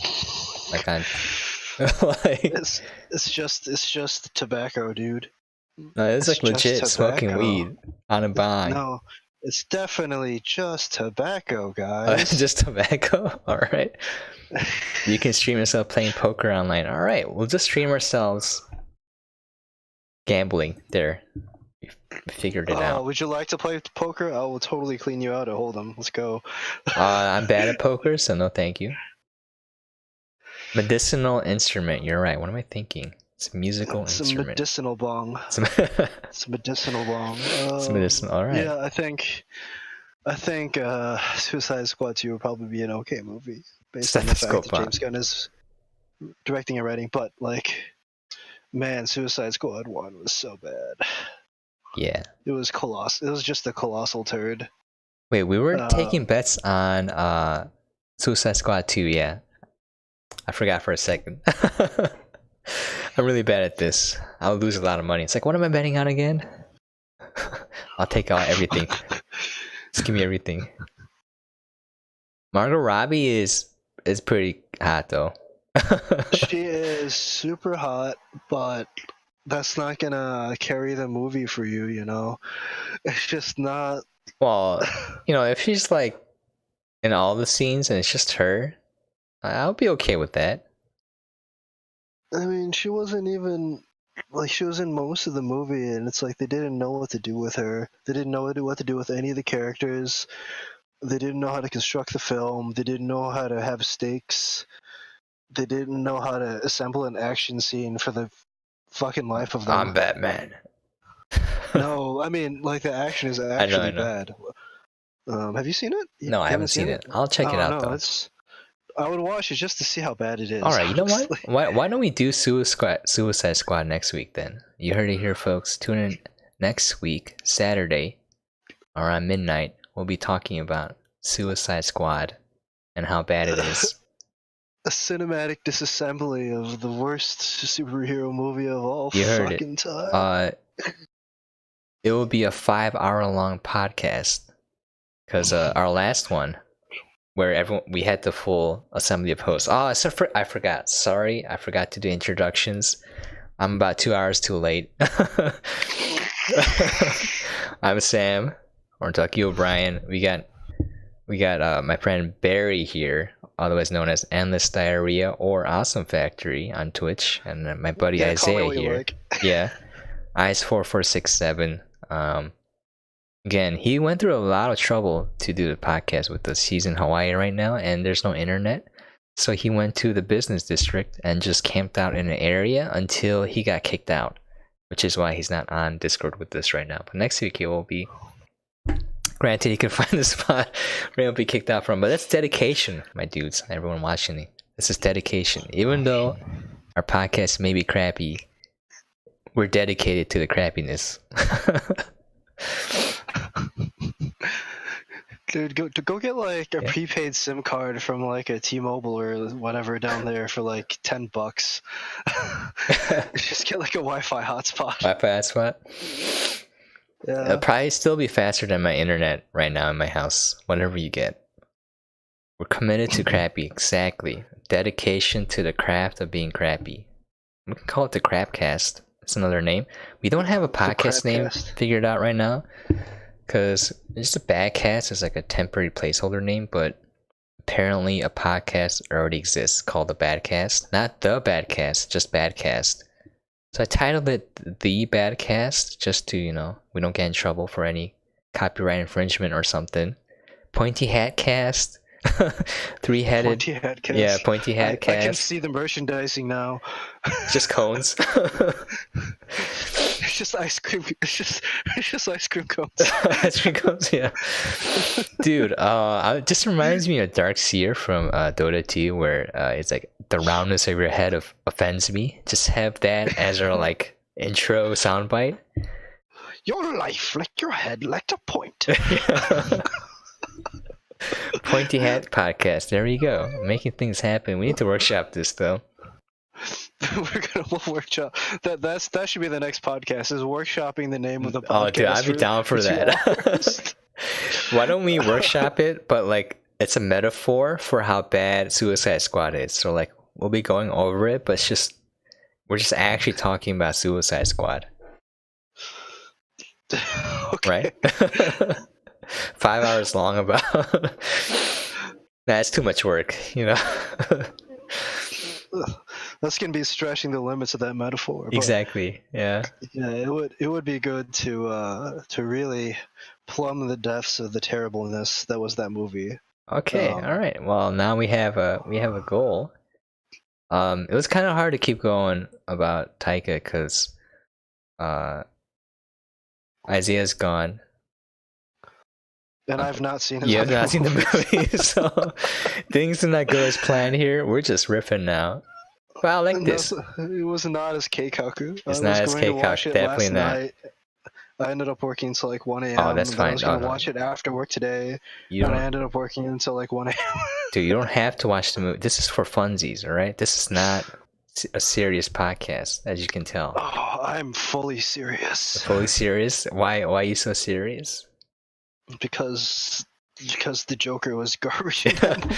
Wait a second. Wait a minute. Why are you talking about the Ledger Joker? No, in Suicide Squad. Okay, good. I was gonna be like, oh man, I really like that Joker. I was gonna be sad if you're like, that Joker was garbage. I'm like, oh. Heath Ledger's Joker was pretty good. I think it's been glorified quite a bit by his death, but it was pretty good. Yeah, we should do a podcast where Barry's watching the movie as we're doing the podcast. And you're keeping like live feedback as you're watching the movie. Just doing color commentary. Yeah, dude. You know what? We can actually do that. We just can't show the movie. We can't have sound bites from the movie. That'll be it. So as long as we do that, I think we'll be fine legally speaking. So it'd be like a live like commentary track. Live commentary track. Yep. You just watch it along with the movie. Oh man, that could work. There are fan commentary tracks out there. There's like a whole website devoted to them. I think the guys at Red Letter Media have done a few. Mystery Science Theater, that's how they did it, because they can't legally show the movies now, so they just have a commentary track to go along with it. Yeah, I would really love to do it. But then it'll only be like 90 minutes instead of 5 hours, and that's kind of boring. You're right. We'll watch 5 movies. Yeah, we'll watch the entire DC EU chronologically. Oh my god, that'd be the longest podcast ever. Director's commentary? No, let's just call it the new commentary. A fan commentary. Fan commentary? Oh man, there's only 2 decent films, which were Wonder Woman and Shazam, and it feels like those shouldn't count. I was not a fan of the second half of Wonder Woman. The third act sucked. Yeah. Everything else was fine. Everything else was fine. Also, she's also too hot, I think. I wish they kind of casted someone who's more... She's too hot? Yeah, she's too hot. I want someone stronger, like Ronda Rousey? Ronda Rousey, yeah. And her complete lack of acting talent? It's okay. I just want to see her kick ass, movie. You know? Just imagine her just be like, I'll be like, heck yeah. Just breaking people's arms left and right, and they're getting knocked out because he's trying to stand up against a kickboxer. Yeah. Oh, I like this idea of doing it live where we're drinking and we're just talking about the movie. I'll be down for that. That's after we start making money and get a budget. And then we can afford a live studio setup. Alright, I guess we could just do it really ghetto. Captain Marvel. More like Captain Really Boring Marvel. Have you watched Captain Marvel? No, I think I'm gonna enjoy it because it's a mindless action movie, right? For the most part. I think it's more of like a buddy cop movie. Buddy cop movie? Oh, okay. Yeah, I mean the best parts of the movie are the buddy cop parts. Jane cast. We will. Yeah.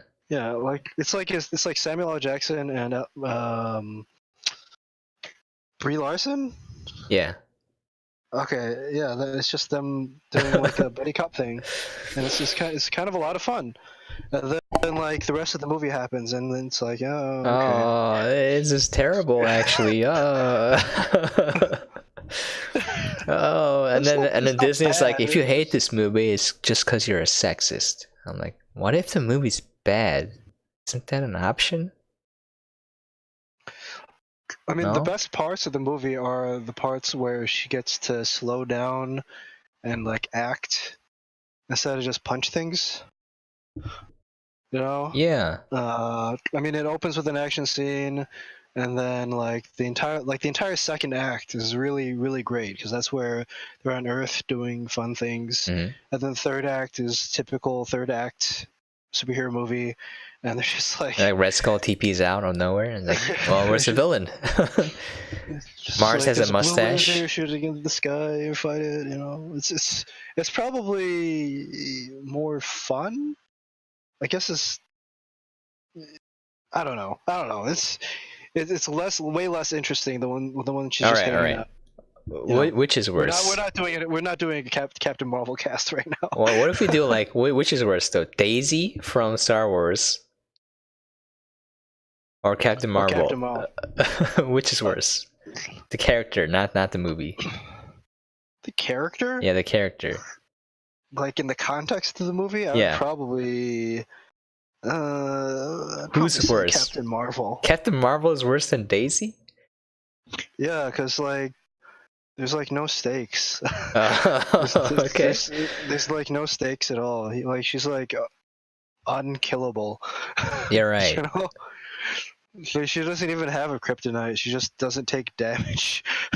Her kryptonite is gender inequality. Yeah, her kryptonite is middle-aged fat white guys. Yeah. That's her kryptonite. Oh my god. She's pretty cute though. Not gonna lie. Yeah, she's cute. I mean, I think that's a problem. Yeah. Is your problem the fact that female superheroes are cute? No, like everyone's You too just want them attractive to- in these movies. Can we cast like more ugly people? I think that'd be better. You need Let's more see. fattos. Yeah, Fat I'm just like guys. Fat Thor, you know, like cast a fat dude. No, I think it's too. It kind of throws me out. When I was watching Wonder Woman, I was like, all right, that's I guess they draw her hot and everything, but like just imagining, an Amazonian woman, and I figured that'd be more muscly. I figured they'd look a lot more like every other Amazonian did, right? Yeah, exactly. They were cast very well. They were all like bodybuilders. They like, were, oh, yeah. man. They look like actually they could beat the crap out of someone. They weren't Like, wearing oh, makeup, like- and they weren't prettied up. Even the actresses who were pretty attractive, they either put no makeup on or makeup to make them look like they had no makeup. Yeah, like minimal makeup. Yeah, minimal makeup, and I was like, or oh like man, natural looking makeup. I'd they're say. there to kick ass. And then you see Gal Gadot. She's like, oh my god, she's perfect. What are you doing here? I mean, it's kind of the character, Just I know. like I know a it's his goddess of character. war. I know. But yeah, I get what you're saying. Yeah. It's like I'm in the middle of a intense fight for my life, but my hair is still perfect. Yep. Like the mythos is like, oh, they burned off one of their breasts so they could shoot arrows better. Like dedication to war. Yeah. You know what I'm saying? Like That's not gonna happen. yeah, I know. I'm just saying, it's throwing it out there. But yeah, Yeah. I would say Daisy Ridley versus Brie Larson is definitely Captain Marvel is worse as a character. Oh my god, do you know what we need? We need a tier for characters. We're just gonna stack how bad certain characters are. Character tier? Character tier. We guys are making one. I'll put it in the record here. I'm in agreement with you, I guess. Isaiah, you got any objections to this? Daisy is better than Captain Marvel. We're starting up controversy right now. People will be like, how dare you? This is how of comic book characters. Are we doing comic book characters? And I guess Star Wars as well. Yeah. Right.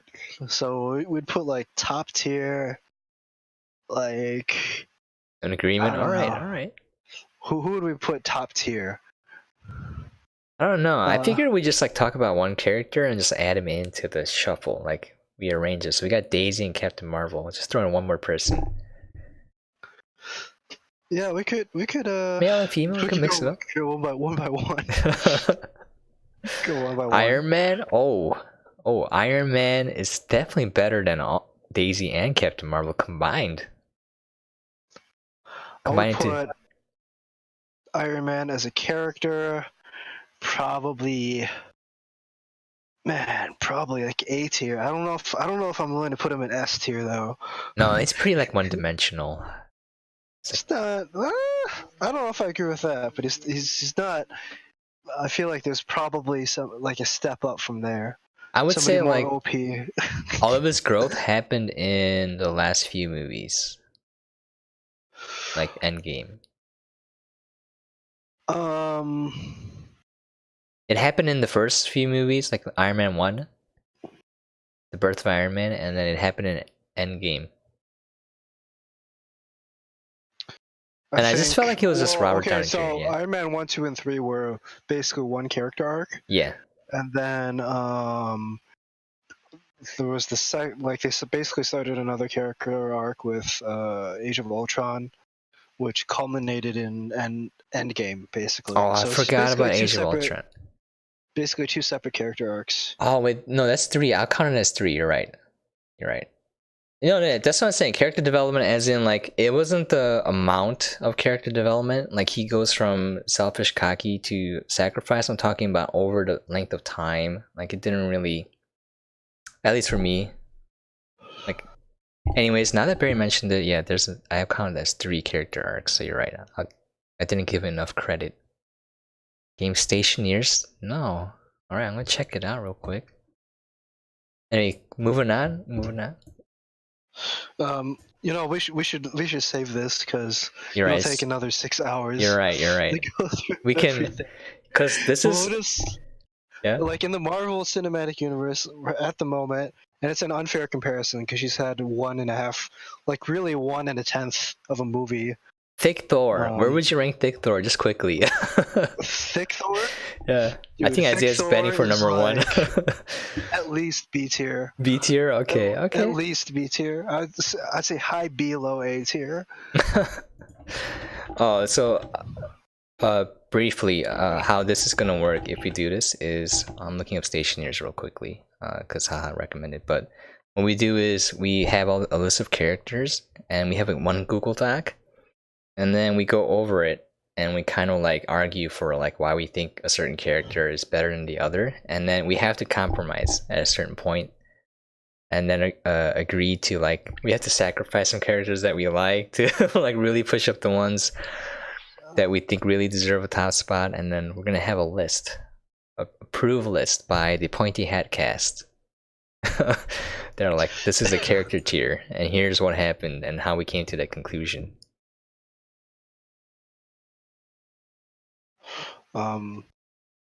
Yeah, that'd be fun. I bet a lot of my choices would probably surprise you. Really? Okay. I bet. I didn't really give it a thought, so switch my desktop view real quick. Stationeers. Alright.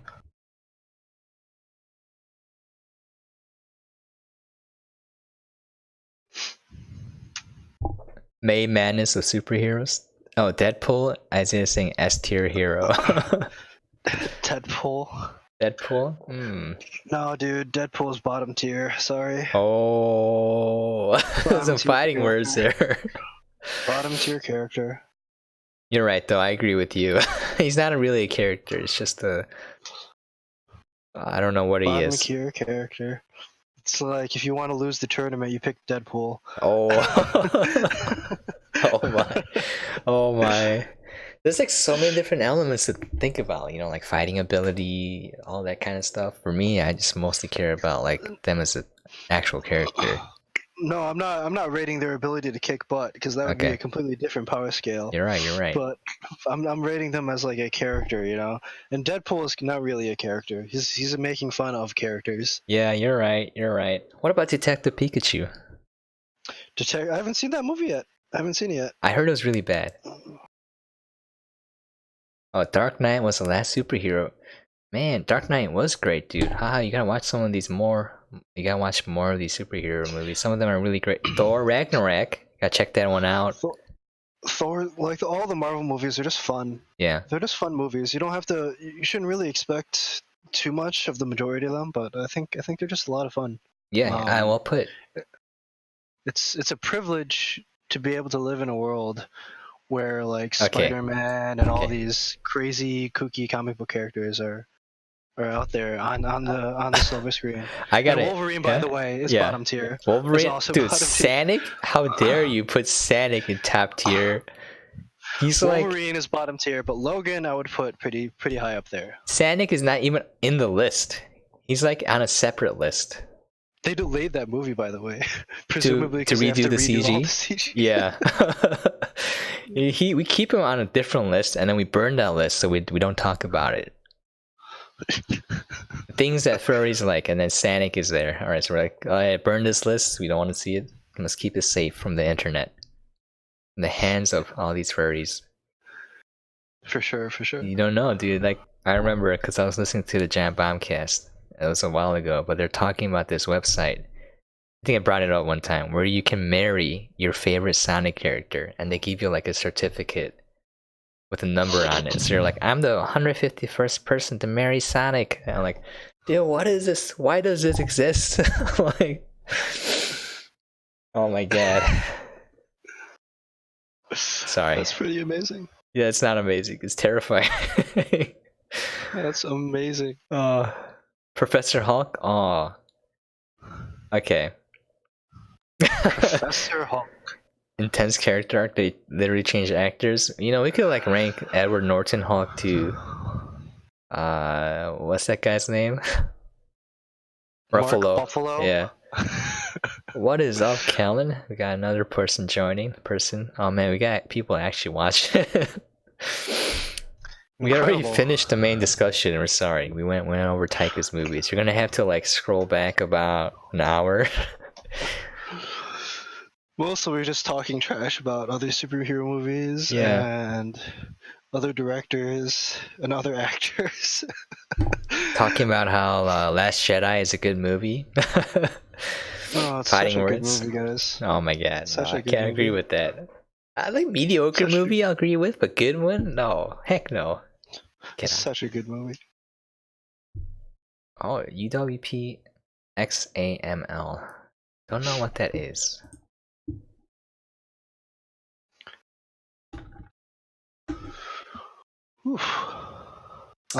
Windows applications. Anyways. Oh yeah, Windows application language. Yeah, it's useful. Yeah, I don't know. It would take quite a long time to rank all the characters as far as their strengths. Not as like fighting ability, because then it would just be like. That's boring. It's been done. It's just, especially in the movies, it's kind of obvious. Yeah.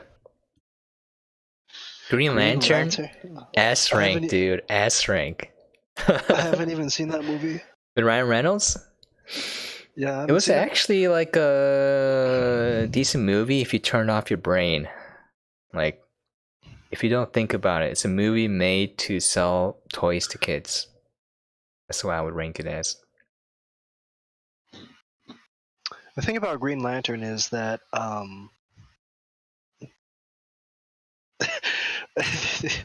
like the stories like rank from like pretty dumb to just really stupid. They're gonna say really good, and it's like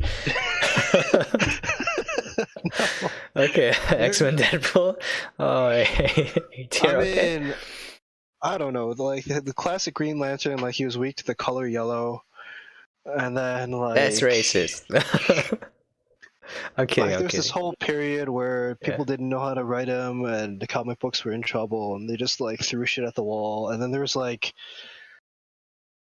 God, there's so many Green Lanterns. Like we're talking Hal Jordan Green Lantern, and then there's like, Guy Gardner, John Stewart, Kyle Rayner. That's 4. There's 2 new ones whose names I'm not even gonna bother to learn. And then there's fucking one more that I'm forgetting, but that's like 7. There's 7 Green Lanterns, and in the Green Lantern Corps, and they're all from Earth. And you think about it for like 0.2 of a second, you're like, wait, they police like the whole universe, right? Why are there like 7 of them from Earth? Well, discriminating? Discrimination? Like an overinvestment. Yeah. Maybe Earth And, has the best like- people. I'm just saying. Earth is the best. Earth is number 1. But I was like, gonna the say whole Green USA, but, Lantern, yeah. all those comic books Yeah. like focus on kind of expanding, like, ooh, you know, it's not just Earth. There's all the sorts of stuff out there.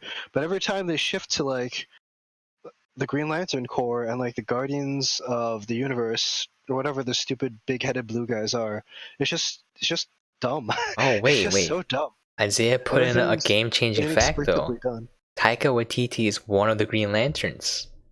Okay, Taika Green Lantern is S tier. Is he? Is he actually in that movie? I don't know. Let's look it up. I think Isaiah pointed that out, but I kind of erased it from my mind because it was such a lackluster film. Actor. Yeah, he was in Which Green which lantern did he play though? That's the question. Tom Kalmaku. Whatever. Whatever. Tom. There's only, out of the entire core, there's only really like a dozen of them that have recurring appearances or matter at all. There's like Kilowog. There's the Yellow Lantern. Sinestro? And then there's like the one that looks like an elf chick who's only really popular because she's hot in the comic books. She's like Tinkerbell if Tinkerbell was human sized and a Green Lantern. Okay. Is exactly what she looks like. All right.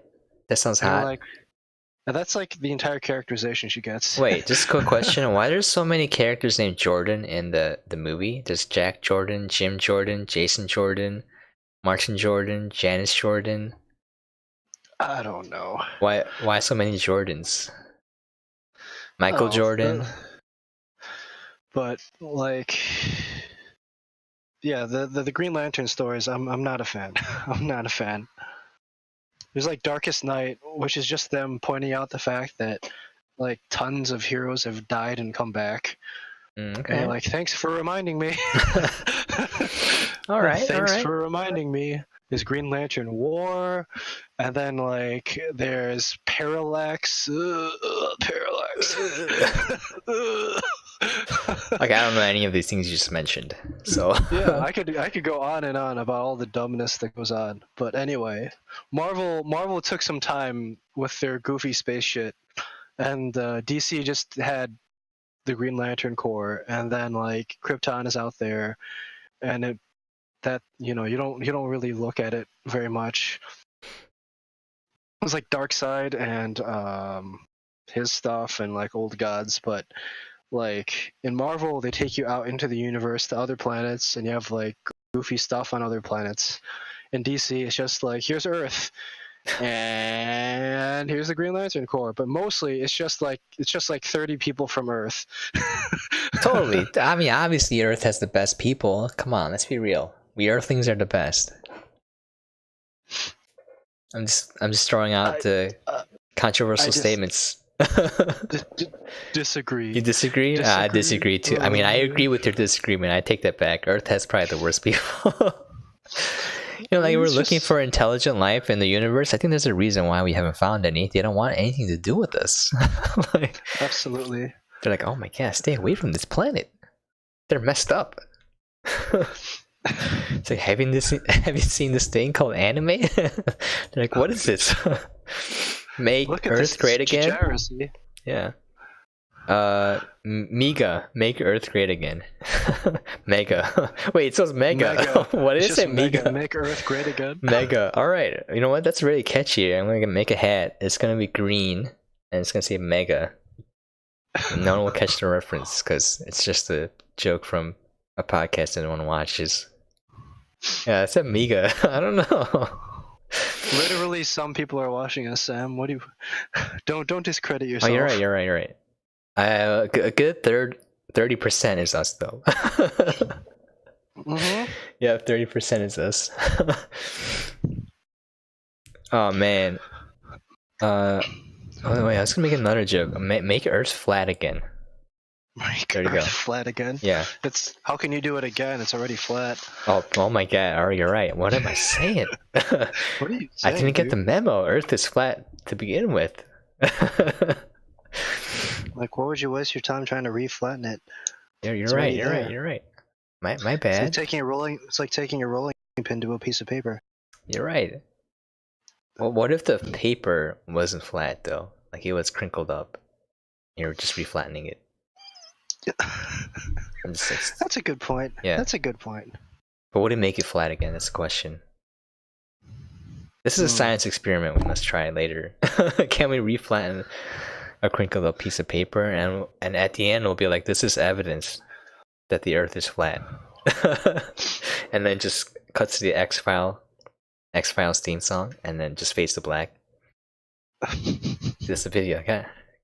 Got big brains here. Content creator brains. This is A+ content, Sam. A+, can't not wait to not attempt S it. plus. No. No, okay. It's A+. What do I- top A, high A. What do I high gotta A2. do to get into the S rank? I need some get tips. into the S rank? Yeah, I need some tips, dude. I mean, you need to. You probably need some game breaking abilities. Couple of game breaking abilities. Like what? Some tournament bannable stuff. Okay. Some tournament bannable Okay. stuff. I'm writing this down, taking notes. Yeah, I don't know. Maybe you have to be Joe Rogan.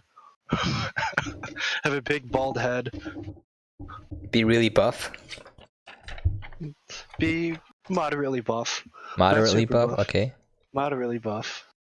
Okay, easy. I can do this. I'll shave my head and start working out. I'll do Easy the path to One Punch top tier Man content workout method. creation. 100 push-ups, push-ups, yeah, 100 100 sit-ups, 100 squats, 5-kilometer run every day. All right. I've done that once. It was not fun. I can imagine.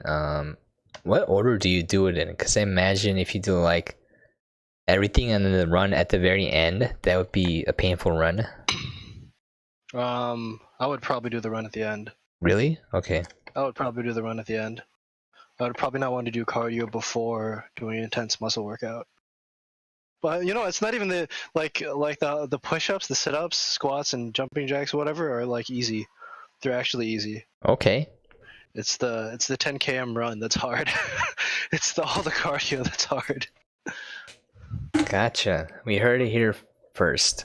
One Punch Man is a weakling, and his exercise routine is too easy. I mean, Actually, that's what 10K other run people is say no joke. in the actual manga and anime. They're like, that's just Like 10 km is like what, just over 6 miles, I think. And like we mean, like he specifies running. yeah. Okay, not jogging. Oh, you're running. right. Running, flat out running. All right. The 6 mile jog is pretty. It's not easy, but it's definitely not hard. But if it's running, oh boy, good luck. It's like Yeah, if you're doing 10 km race pace, that's a significant race. yeah, I can't do that. I can barely run 1 mile, dude. Like I can walk a mile. That's no problem. Yeah, I haven't done distance running in a while, but I mean 10 km of just easy running is easy. 10 km of like Full on running. pushing pace, like trying to PR, trying to hit your marks, is hard. It's Alright. real hard. That's another video we'll do. All right, we'll do this. We'll have some kind of bet.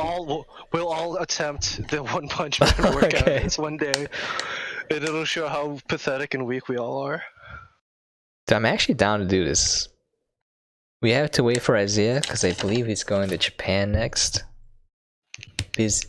Busy boy. I think he'll be back in August. Writing these ideas down. Content creator. This will help us hit S rank. One Punch Man Day. S tier hero status. Exactly.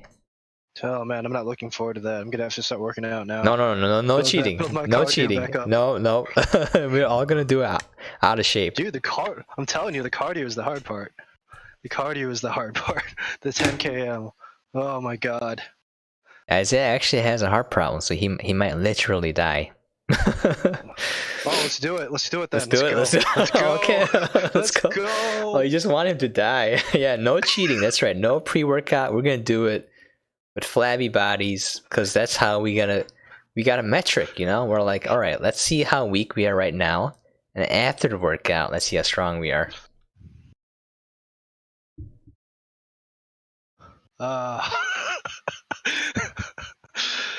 Do it every day for like, dude. We'll probably have shin splints in like 2 weeks. We won't do it every day. Let's do it one day. I think that's enough.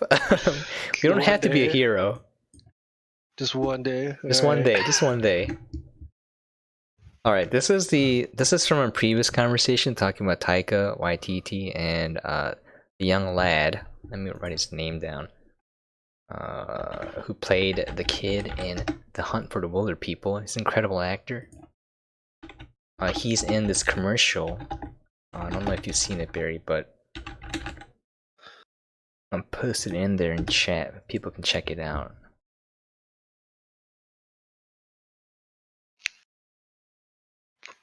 Let me see his name. You already have shin splints? Julian Dennison.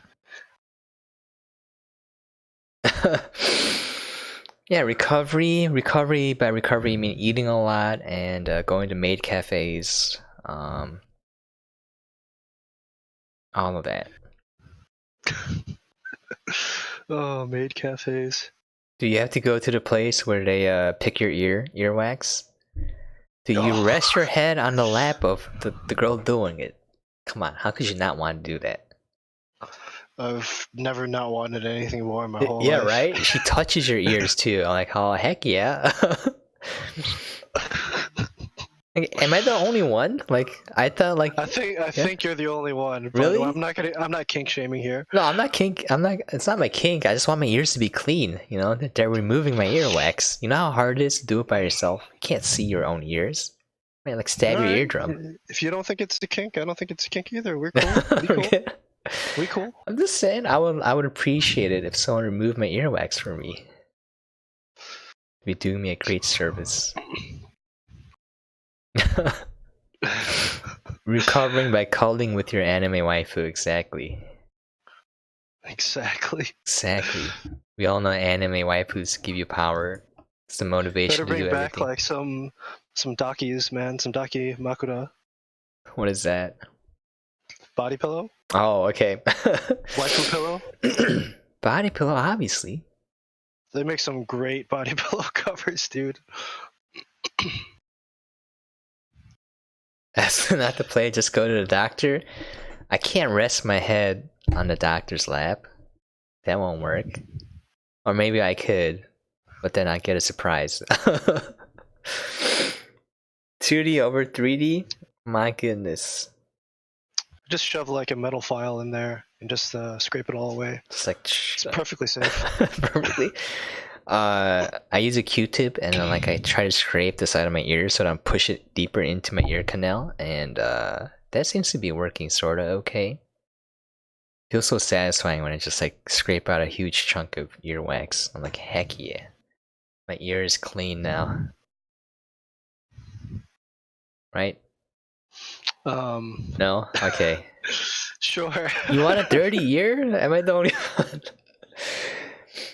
It's nasty. What if something crawls into your ear? Because it's like, oh, it's very comfortable and dank in here and musty. I'll just settle in for the long haul, make my home in here, raise my kids. And later, you're just like 8 cockroaches crawling out of your ear. There are a bunch of videos on YouTube. I'm just saying. Yeah. Okay. Yeah. Of people getting bugs pulled out of their ears. Oh That's yeah. great. Yeah. Oh, you There's know, one with like a spider. oh no, no spiders. Ugh. It's like, can you imagine what that feels like? No, I don't want to. Like 8 legs poking your ear.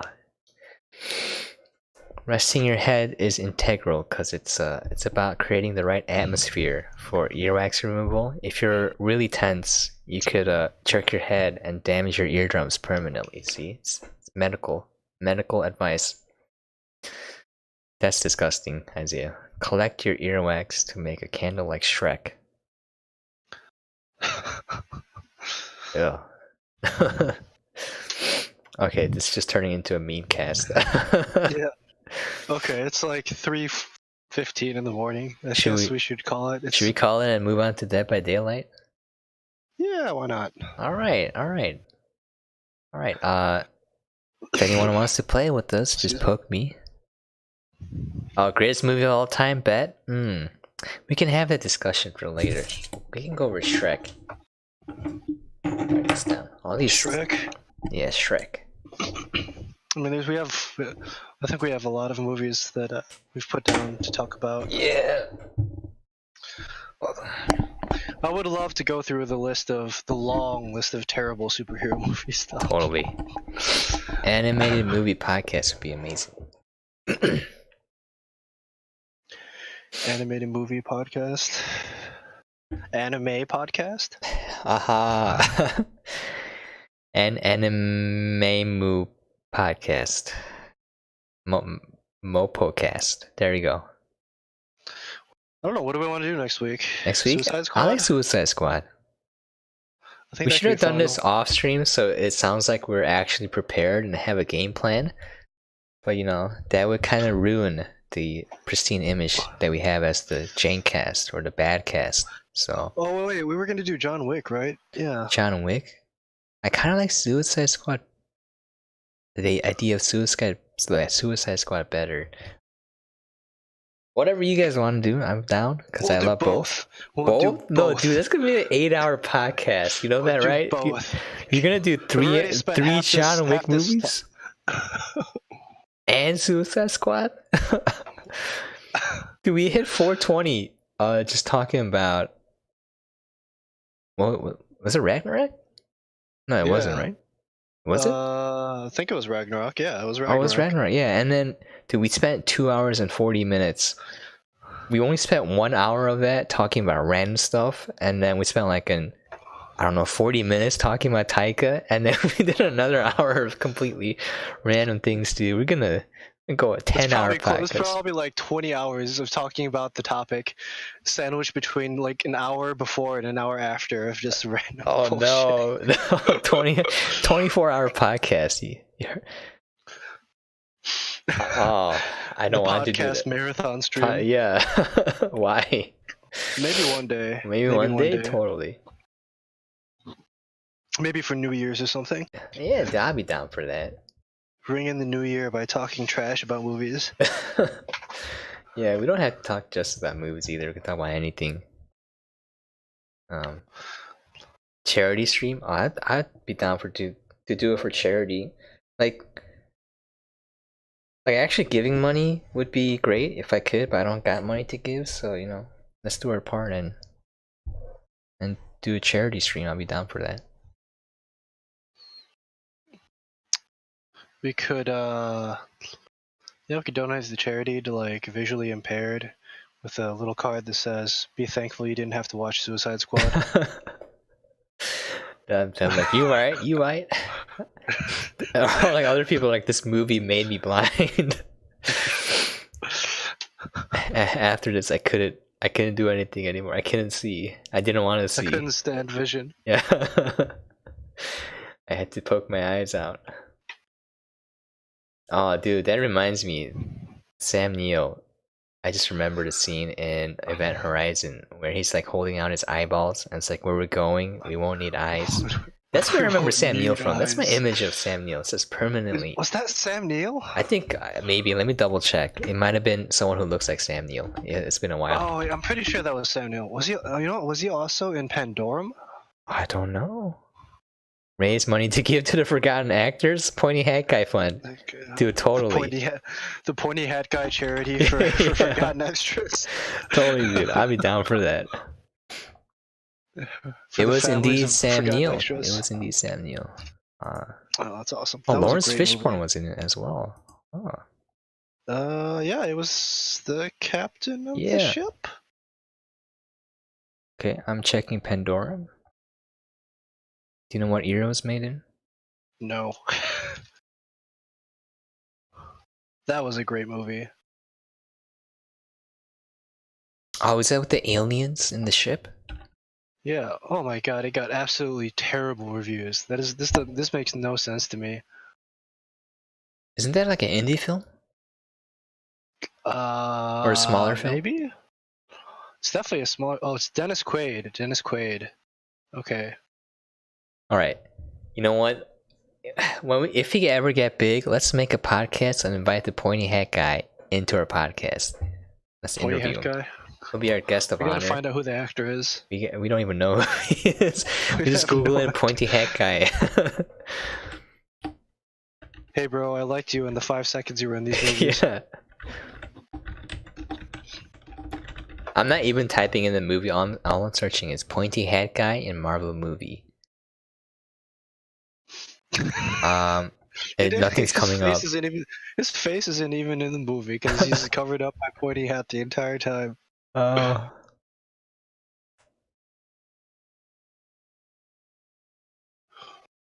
I don't see anything. I think I have to search for it legitimately. Alright. We're gonna make a pointy hat fan club, you know? Let's give the guy some cred.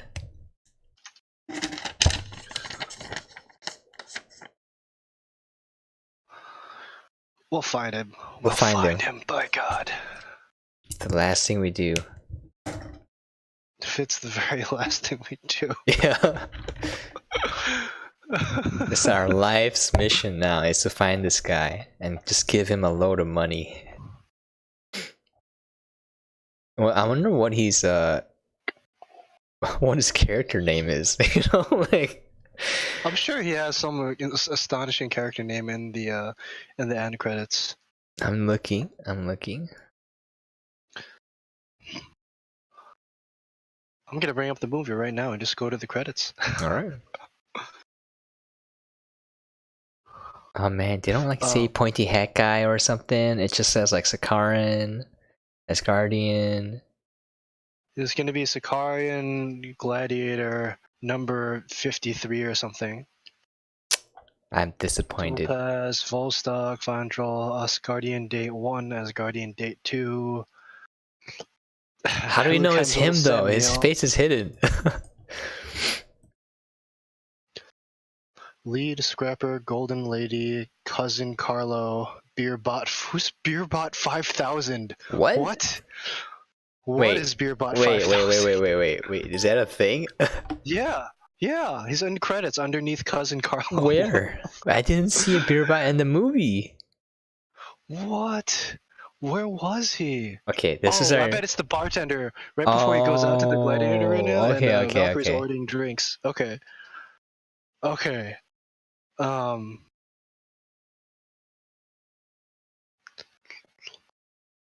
He's probably an uncredited extra, dude. Okay, that's our new podcast name, Beerbot 5000.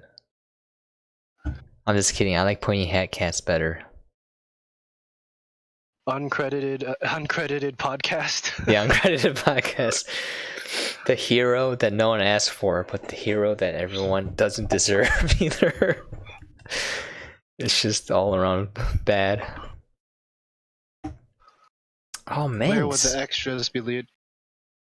Oh my god. Beerbot 5000. I never knew that was a thing. I think he's an uncredited extra, man. I think this is going to be a hell of a thing to try to find. Visual effects, steelworkers, SFX pro. Oh, it's an actual robot that delivered beer to Valkyrie. I got a picture. I'll pull it up right now. Here we have Beerbot 5000 in all of his glory. me zoom out in this. I can't. Enhance. Zoom in, enhance. Okay.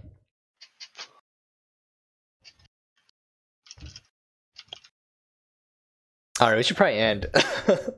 Yeah, let's end before it's just us clicking on keyboards trying to find out who this guy is. Yeah, We'll Pointy do Hat some Cast. research and bring it back to everyone next time. The next time we'll have the facts, we'll do the research. We'll find Pointy Hat Man and we'll give him the credit that he deserves. The true hero. Oh, you know what? We should put him as S rank in our character tier. Oh, definitely S rank. Definitely S rank. He's number 1. He died like he lived, with no screen time. Exactly. No dialogue, no nothing. Other than the scream, I guess. Alright, let's end here. Thanks for stopping by, everybody. Yeah, thanks for stopping by. We're gonna end the stream here. We might play some Dead by Daylight. Hit us up if you want to. You can find us, my Steam and Discord are linked in my panels. Use Nightbot too. Anyways, this has been a pretty jank episode. Episode 3 of the Bad Cast, the Pointy Hat Cast, the soon to be workshopped cast. We talked about random things for an hour and about Taika Waititi and his movies for about like 40 minutes to an hour, and then more random things for another hour. So that's our podcast. Hope everyone enjoyed it. Thank you to our fellow hosts. We got Barry and we got Isaiah. And again, I'm Sam, and we'll be signing off until next week. So look for us around midnight US Central Time. That's when we're starting until Isaiah goes to Japan. Then we're gonna have to figure out a different. We'll workshop it. Okay. So the podcasts go up on my YouTube. They're archived there if you want to check it out, or just look at my VODs. They're available to everyone for about 60 days. There you go. My YouTube is also jank. That's it. Yes, bye everyone. Thank you so much. Again, Isaiah was camping in the business district of Hawaii just to get Wi-Fi in a place where he wasn't really supposed to be, and then he got kicked out halfway through the podcast. That's dedication right there, and you're not gonna get that dedication from other people. Guarantee it. Is that yeah, right? No? Yeah. You're gonna say no? I was gonna be sad then. Yeah, Dedication to be being sure. bad. Alright, also yeah? Don't give him more credit than he deserves. You're right. Also Barry literally got on as soon as he got home from work. So like these guys are busy people and they're humoring me by doing this jank podcast together where I can't really give them anything. So they're doing it for funsies. But it's a lot of work though. They're putting a lot of work into it for no reason. I do appreciate it. So with that, we'll see you next week. I'm gonna end the podcast. Bye. Bye. We'll have like fancy music. We'll like a sign off and everything. Maybe like a year from now. Alright, on that note, catch us next Saturday. And also I'll be back to my regular stream schedule starting Monday. Alright, see you guys later.